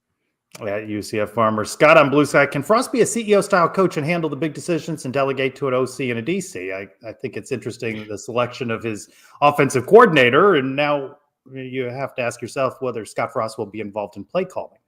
Is that what you want, though? I mean, like, the reason we want Frost back, a lot of us, right? Because we want him to call plays. And we want him, right? The other guy that's at that place. That guy with that place with the zip up with the thing, like we didn't want him touching the playbook, but we brought Scott Frost here to call plays in 2016 and have this offense reinvented. I think we want that back. So I don't know that I want him as the CEO right now, unless he's a terrible play caller. And some of those duties were stripped from him at Nebraska, allegedly by his athletics director. So hopefully he's kind of learned a thing or two and fixes that. But yeah, I don't think I want him as CEO. I want him calling plays. UCF Fleet on Blue Sky. Will we take a quarterback out of the portal, or will Frost go with risk or some other quarterback already on the team? That would be Ja'Cory Brown. That's quarterback. We're going to have to with this point, right? Because we have nobody left. We're going to need at least some depth in that position, right? Because with only quarterback room, table for 2. Yeah, I mean, we're going to need somebody. I posted, again, for those of you reading tea leaves, Malachi Nelson was the backup quarterback at Boise. Obviously, we know Steve Cooper knew him. So are there connective dots there? I don't know. It's interesting. You're seeing a lot of people chasing the portal, getting, tweeting about offers. UCF isn't really in the mix. I mean, I think I've seen like 5 or 6 offers that have been publicly tweeted out there. None in the quarterback room. You've seen a lot of O linemen, a lot of wide receivers. So if they're working undercover, perhaps this is one. You want to have one situation where you're maybe a little bit concerned about Frost, as he hasn't been as plugged in to the college, scene perhaps these last couple of seasons. So does he know which players are out there? Has he been studying film? Does he understand some of the talent that's available? I don't know. I'm not sure if he's been staying that plugged in as he's been in LA and Hawaii and Phoenix and everywhere else. Well, he said on a national sports radio show on Sirius today that, when asked what his priorities are, he's got to do a lot of things all at once. So we do have to give him a little bit of a break, right? We're chomping at the bit to see who he brings in as coaches. We want him to save everybody he wants to keep on the roster. We want him in the portal. He cannot do all of these things at the same time, yet he is forced to do many of them simultaneously. And it's been 4 days. So we got to give him a break here. At Tim Langerhole C, he's asking about some of the rumored off the field things in Lincoln, how relevant do you think those are? Talk a little bit about it on Around the Kingdom Overtime. Not something that came up in the press conference setting. It would have been a bit of a downer on what is a celebratory situation for UCF and Scott Frost. How concerned are you about any of those things, or this is rebirth and renewal in Orlando with the family? It's interesting. I was kind of going through this today a little bit, and I found an old article from a radio personality in Lincoln who, shared some of these things. And I think the crux of it was, look, there's off the field stuff, and I don't know what's true and what's not. But I think the crux of it was work ethic and sort of his work ethic in and around the program and staff. I don't know how much of that is true or not, My hope is that Terry Mohajir asked some questions there and dug in. My hope is that Scott Frost left Nebraska, went back to wherever his sabbatical took him, and sat and looked in the mirror and said, what can I do differently? But sure, anytime there's things in a past, you always want to make sure that those don't get repeated. But I got to hope that Terry Mohajir did his diligence and figured out whether or not that's reality. And I got to hope that Scott Frost looked in the mirror and said, if I made any missteps, whatever they may have been, I recognize that now. I'm going to fix that. At this point, we have to give him our trust until he breaks it. So he's got my trust until there's a reason not to. And we all make mistakes. Everyone's done something they probably aren't proud of. Some's true, some's not. But until I know for a fact there's something I need to be concerned about, I'm going to try to stay positive with it. UCF_Zach on Twitter alluding to that as well. Are you concerned about Frost's headspace coming back to the UCF job with more expectations than when he first got here? I didn't sense any of that headspace concern during his opening presser, right? We lauded it that he had no notes. He read from no prepared statement. He spoke eloquently and got in and got out. He answered the questions, and we saw his final statement before he exited the stage. I'm not concerned about that. I'm not concerned, but there's some parallels there, right? I mean, Nebraska was the prodigal son, returns home to right the ship and get us back to where we need to be at. It's a little bit of that same vibe here at UCF, right? He's coming back to kind of get us back to the glory days. But I think what's different about what we saw in his Nebraska start, in his UCF start, he was very clear. I hope you don't expect us to go undefeated. And I've said this a few different times now. He did not use the word championship, which is something every coach uses in that podium. Talked about the big step up and the big show a few different times. I think he's setting expectations for what it is that maybe has to happen here. Maybe he didn't do that at Nebraska, or maybe there was a different feeling about that there. I think he learned a little bit, and it feels like he's done that since he's been here at UCF so far. Golden Knight _2. Dust all settled on this one. Was it the right hire as much as nostalgia is hitting us right now? Do you think it was the right choice? I feel better, certainly when you see the Barry Odoms and who landed where in this. But I thought Terry Mohajir sold it really well when he spoke in his comments on Sunday. Yeah, I said this again on one show we were on, Trace. If you look at candidates and you kind of think about all the things that they bring to the table, and you start checking off boxes, and if you get to a spot where there's a lot of commonality between folks, between candidates, give me the guy with passion every time. Give me the person with the will every time, right? You can't teach want to. And if he wants to be here and he wants to coach this team and he wants to kind of get things back together, I'd prefer that than somebody who will do it. I'd rather somebody who wants to do it. And it seemed like that was what Scott Frost, brought to the table. So if that's the case, then he's 1,000% the right hire. Does that mean it's going to work? He's going to be successful? That I can't tell you. But at least today, give me the guy who wants to do it, not the guy who will do it. I see the comment in the chat. I can see my house from here. In reality, he's not that much younger than Gus. I think he's been through a lot of. I don't think of them as being. No. What is it? Well, no, it's 10 years. That's enough of an age. It's a 10-year. Yeah, that's 10. At Matovich, talking about Matt Rule at Nebraska. If Nebraska accomplishes more than Frost did, does it impact your opinion of Frost's competence as a coach? No. No, not this day and age, Trace, with how quickly rosters change over. Like, I was actually looking at this just for fun. Like, who was on that Nebraska roster that maybe Frost recruited that maybe wants to come back and play for him? And that roster's turned over like 2 times since Frost left. So I think in this day and age, like, I don't know that you can pin or give success to one coach to the other just based on how quickly things move. At UCF Knights win is any Scott Frost coaching staff fully complete without the quarterback coaching Peebo Bryson listening, tiny sunglass wearing, coolest cat of them all, Mario Verduzco walking the hallways. Adam, you had him on a Suns interview, which you can find in the archives. Yeah. I don't think Mario, who's a resident of Central Florida, I don't think we're going to see him over there. I don't think the bear hug video is coming. Who is Peebo Bryson? B. So I did have a chance to talk to Coach. An age thing, right there. You're being exposed for not. I don't know. I don't know the name, but it sounds familiar. But I had a chance. Clay research. Peebo Bryson. We'll need some facts. There's no chance he's doing that. I had a chance to talk to Coach Verduzco this week. He's didn't have much to say in terms of the Scott Frost hire. Was rather. Just non-communicative around that piece, and perhaps Perhaps that stems from some of the relationship there. He was very excited about McKenzie getting a chance at a QB coach.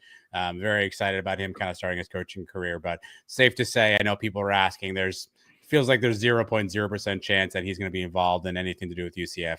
But he remains a fan. He said he'll watch the games as he can, and he's willing to come on the show anytime we want, Trace, and talk quarterbacks.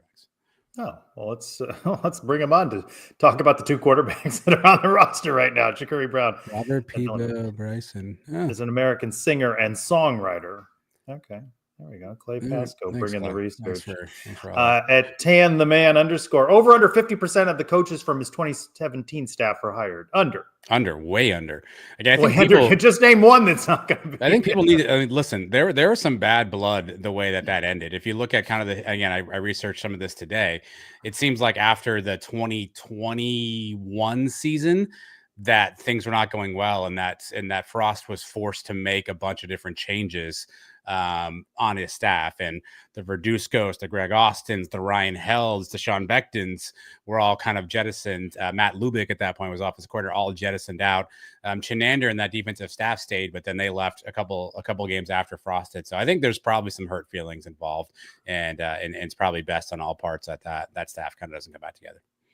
Elo does such a good job with the prop bets on Around the Kingdom. He's setting 2.5 on number of former Knights that are on the coaching staff. I took the under. I think that settles in at Becton and KZ, but he floated Travis Fisher, which could take him 3, and then Kevin there's Smith, maybe Tyler Hodanik. I mean, there's some. So you're going with the over.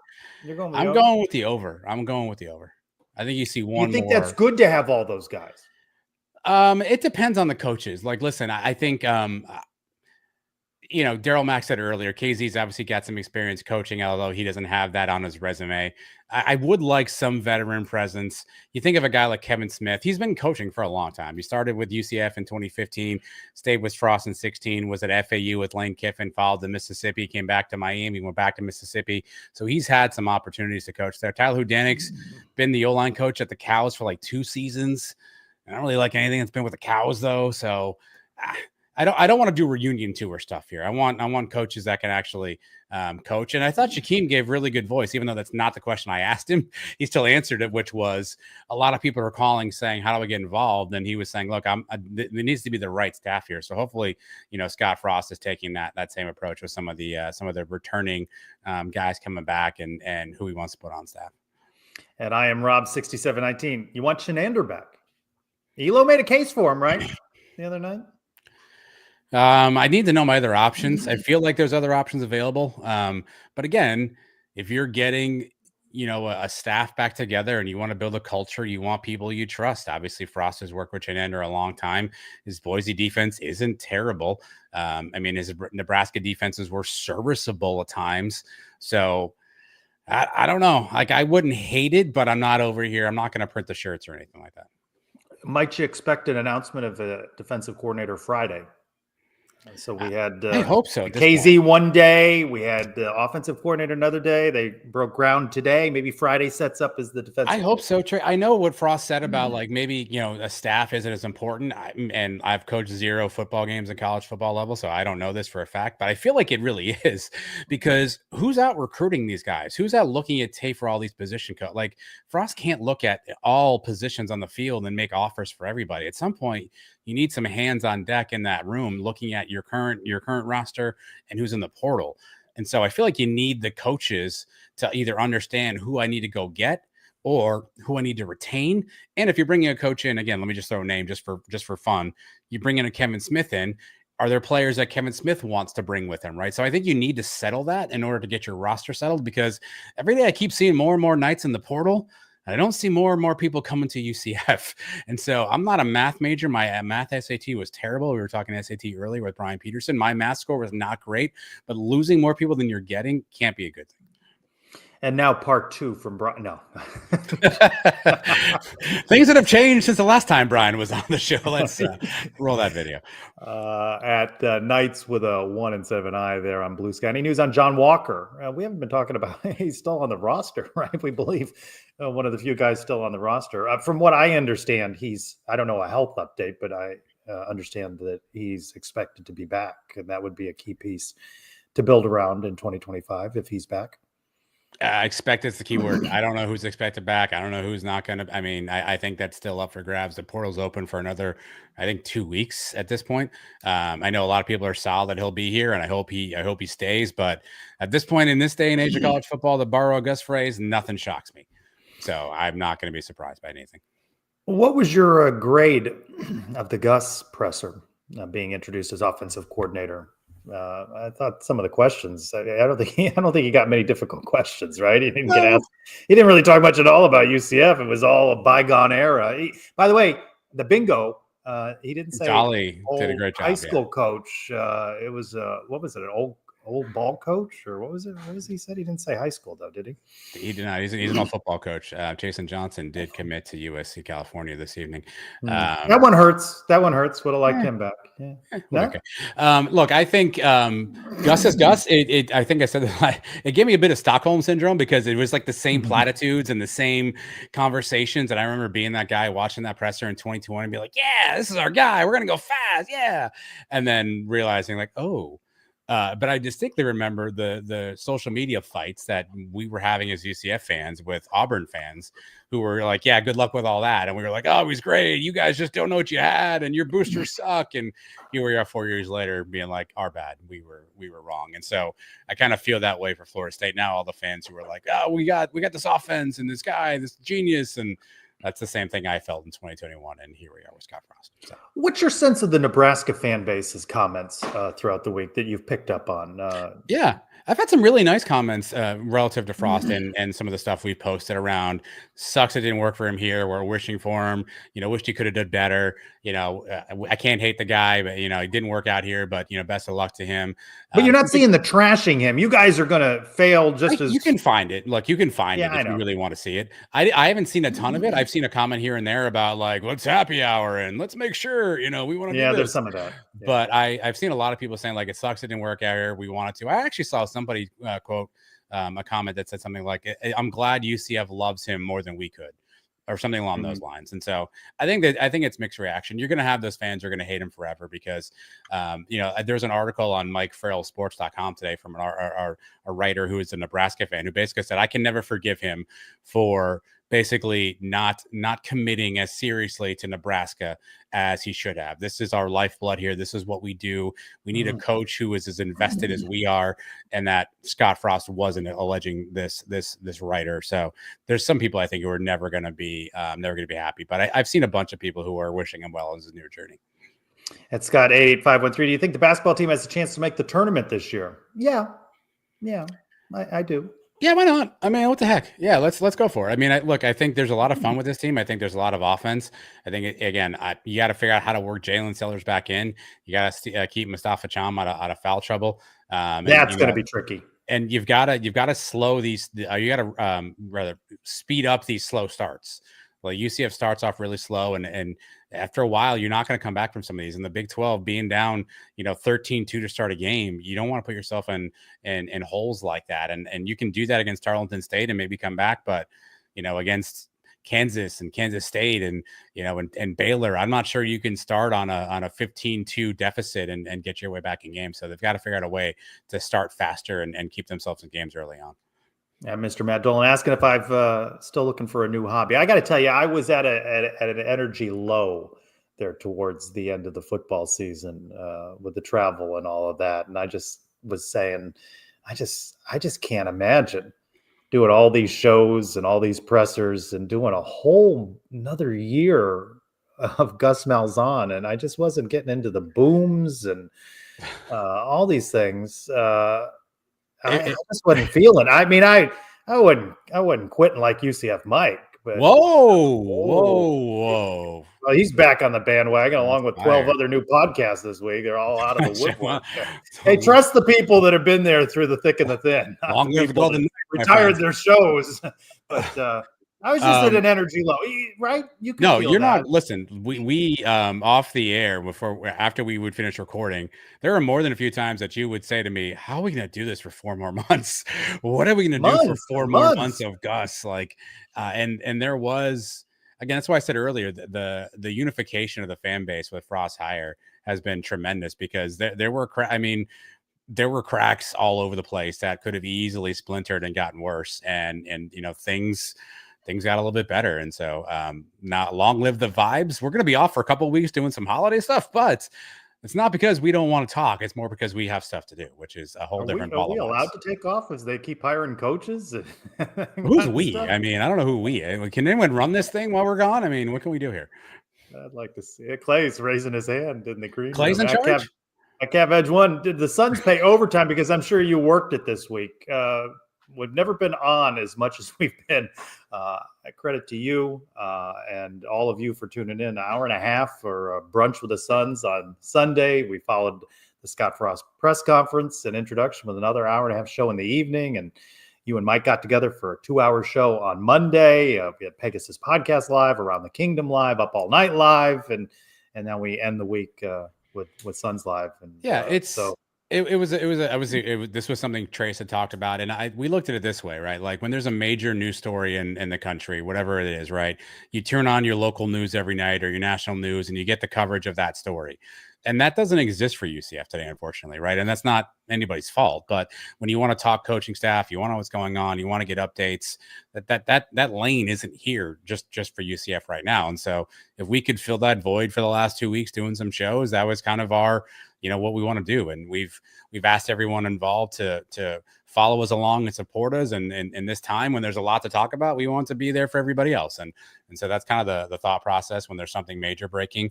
We want to give you a place to go to listen and talk and learn and entertain and laugh and cry and do whatever else. And if that was the last couple of weeks, then that's pretty cool for us. Second question from CapVeg1. Do you think the fan base now has more realistic understanding of how the UCF job is viewed by the rest of college football? I would say I still really thought North Carolina was, because of all the resources available through that school, right, in the basketball program, I just thought that was a better job, pay-wise and all of that. I think UCF is turned out all right, but I think that what that question is alluding to is that maybe it wasn't as sought after a job as maybe we thought going into it. There certainly wasn't a lot of buzz about the UCF job, and I think that shows you where the program has been, because when you watch a game day on Saturday, there's barely a mention, and it would have been nice, I think. I don't know the behind the scenes. It'd have been nice if they'd had Scott Frost to chew on during game day and Big Noon Kickoff and these sorts of shows and talk about that. But it was pretty buttoned up, and those shows weren't really discussing rumors. They were talking about individual coaches, Summerall, and where he might go and whether he plays into the North Carolina job. But UCF wasn't at the focal point of that. No, I think you're right. I think, North Carolina was probably the job most people looked at, and, the resources are one thing, but I think the ACC is eminently winnable every year, where I think the Big 12 is a bit more of a crapshoot. So if I'm a coach and I want to go win, I want to get in the playoff, I probably have an easier path in the ACC than I do the Big 12. Plus there's more resources financially available to you. Plus they got that little Jumpman logo on their shirt, which is Michael Jordan, who has a boatload of money. So that doesn't hurt. But I do think UCF was a better job than Purdue and West Virginia. But Purdue search, again, I didn't hear a thing about Purdue search. Not that I care, by the way, but that wasn't on the Nationals landscape. West Virginia wasn't really either. It was really more so make up your mind who you picking. They go back to a retread and Rich Rodriguez, by the way, which would be interesting as an old UCF coach and an old West Virginia coach meet at some point in 2025. But that's not to say that UCF isn't a good job. I do think though that North Carolina probably was the top job in many people's eyes this offseason. What do you make of the Belichick hire? It's a youth movement. They got rid of 72, 73-year-olds. I mean, like with most things in life, Trace, it's either going to be that thing where you go like, wow, that worked out really well, or what do you think was going to happen? I will say this. If I read his contract correctly, he's got a $10 million buyout if he leaves before the end of this football season. After the football season, his buyout goes down to $1 million.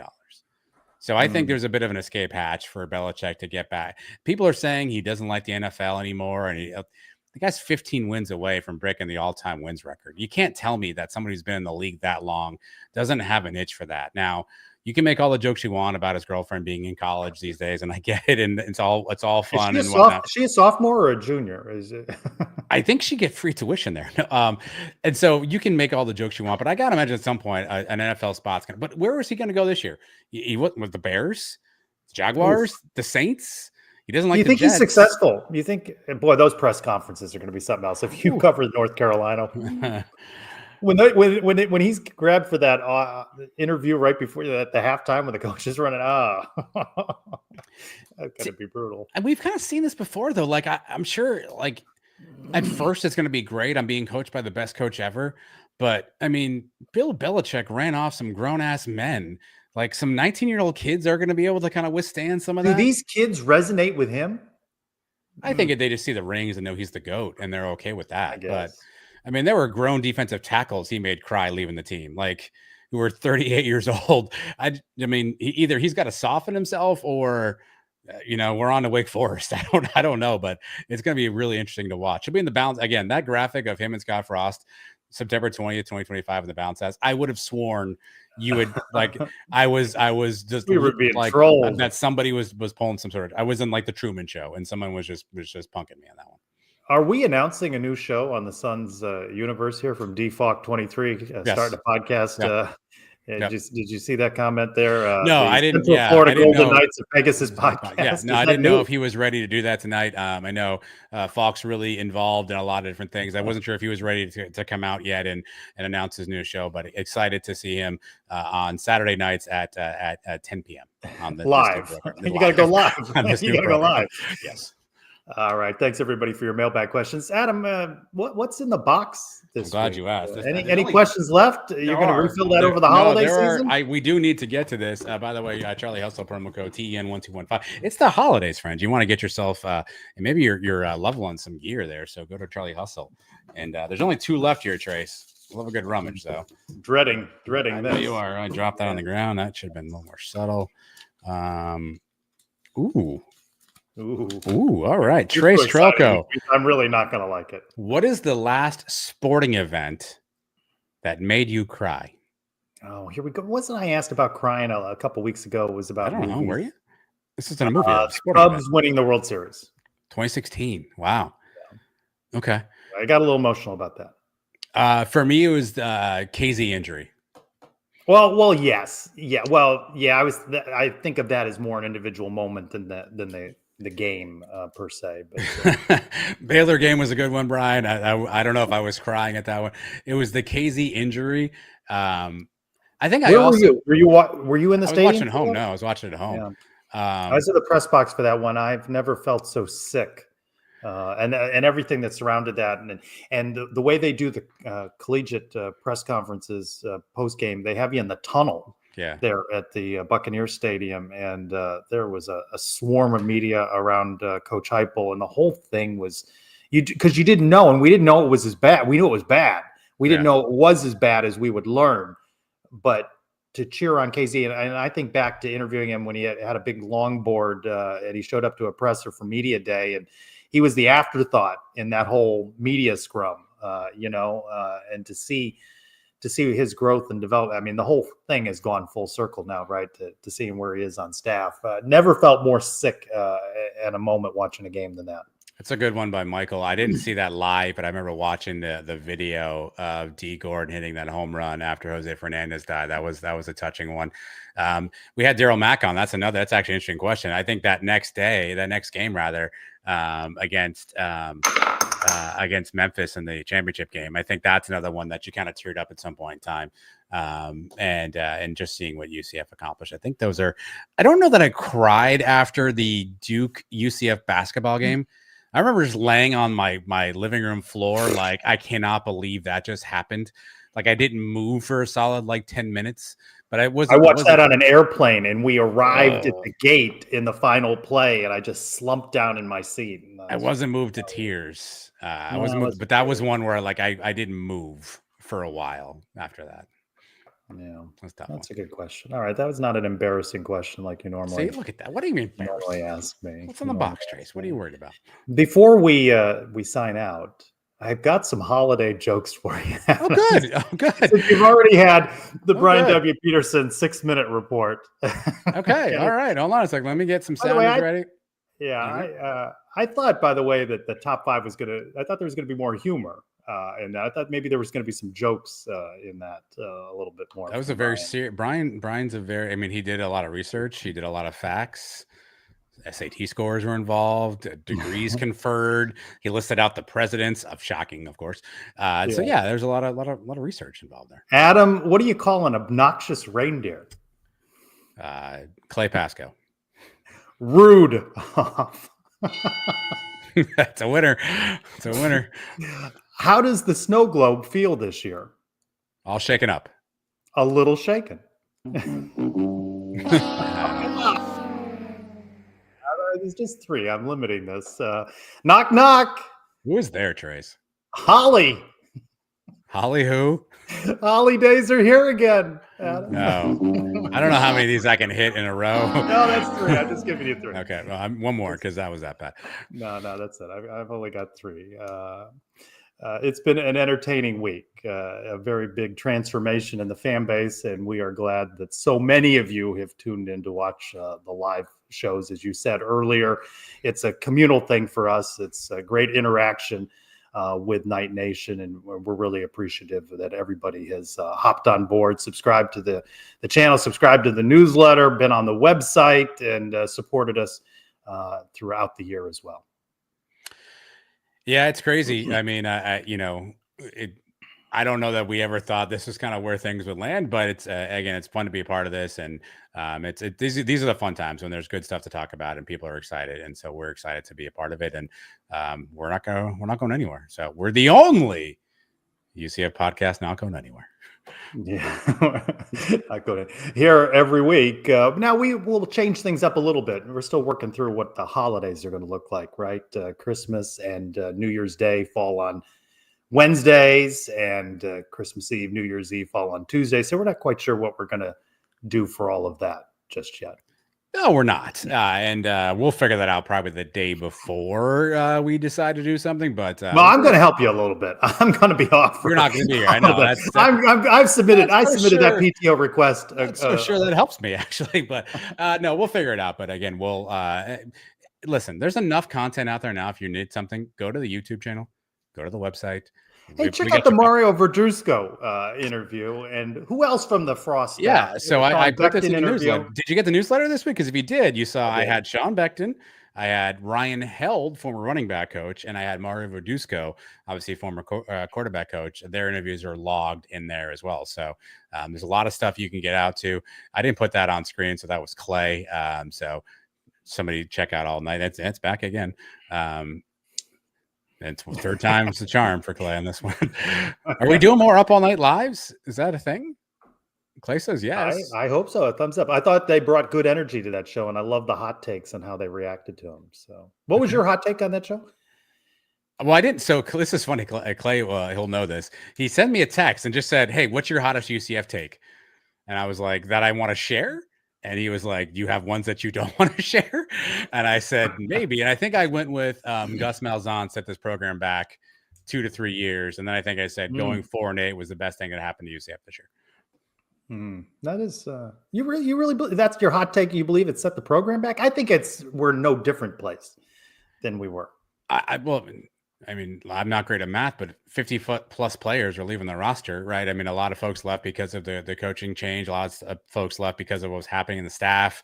Morale is down. Season tickets were going to be down. Like, I think there was enough cracks that this could have been catastrophic for UCF. And let's all agree, Scott Frost has a rebuild in front of him. Now, we're all going to do the Arizona State thing and say, well, they turned it around in a year. And I hope we do the same thing. But it wasn't the first year, though. That's right. That's not guaranteed. So we're looking at maybe 1 to 2 years of Scott Frost to hopefully getting things back and right. So that's putting us 2 years behind. 6 wins or bust. Get you back to a bowl game. Yeah, I think we can. I think it's possible. I think we can pull that off. I need to know who the quarterback. I need to know anything at this point. Like that's probably the most frustrating thing is we just don't know yet. We don't know who the staff is. Don't know who the players are. Don't know who this team is. Like you're gonna need to listen. UCF Mike didn't know half the team that was on there, and they've been here 4 years. I can't imagine UCF Mike a spring game trying to figure out who the hell's on the field. It's going to be interesting to see how this roster comes together and who this coaching staff looks like. But I think 6 is attainable. I'm gonna go positive there. Yeah. All right. I want to thank Darl Mack Jr. and Shaquem Griffin for being with us, and all of you for tuning in for our live shows all weekend. For Sons of UCF Live, for Adam Eaton, I'm Trace Rocco. Go Knights. Charge on, everybody. Have a happy holiday, too.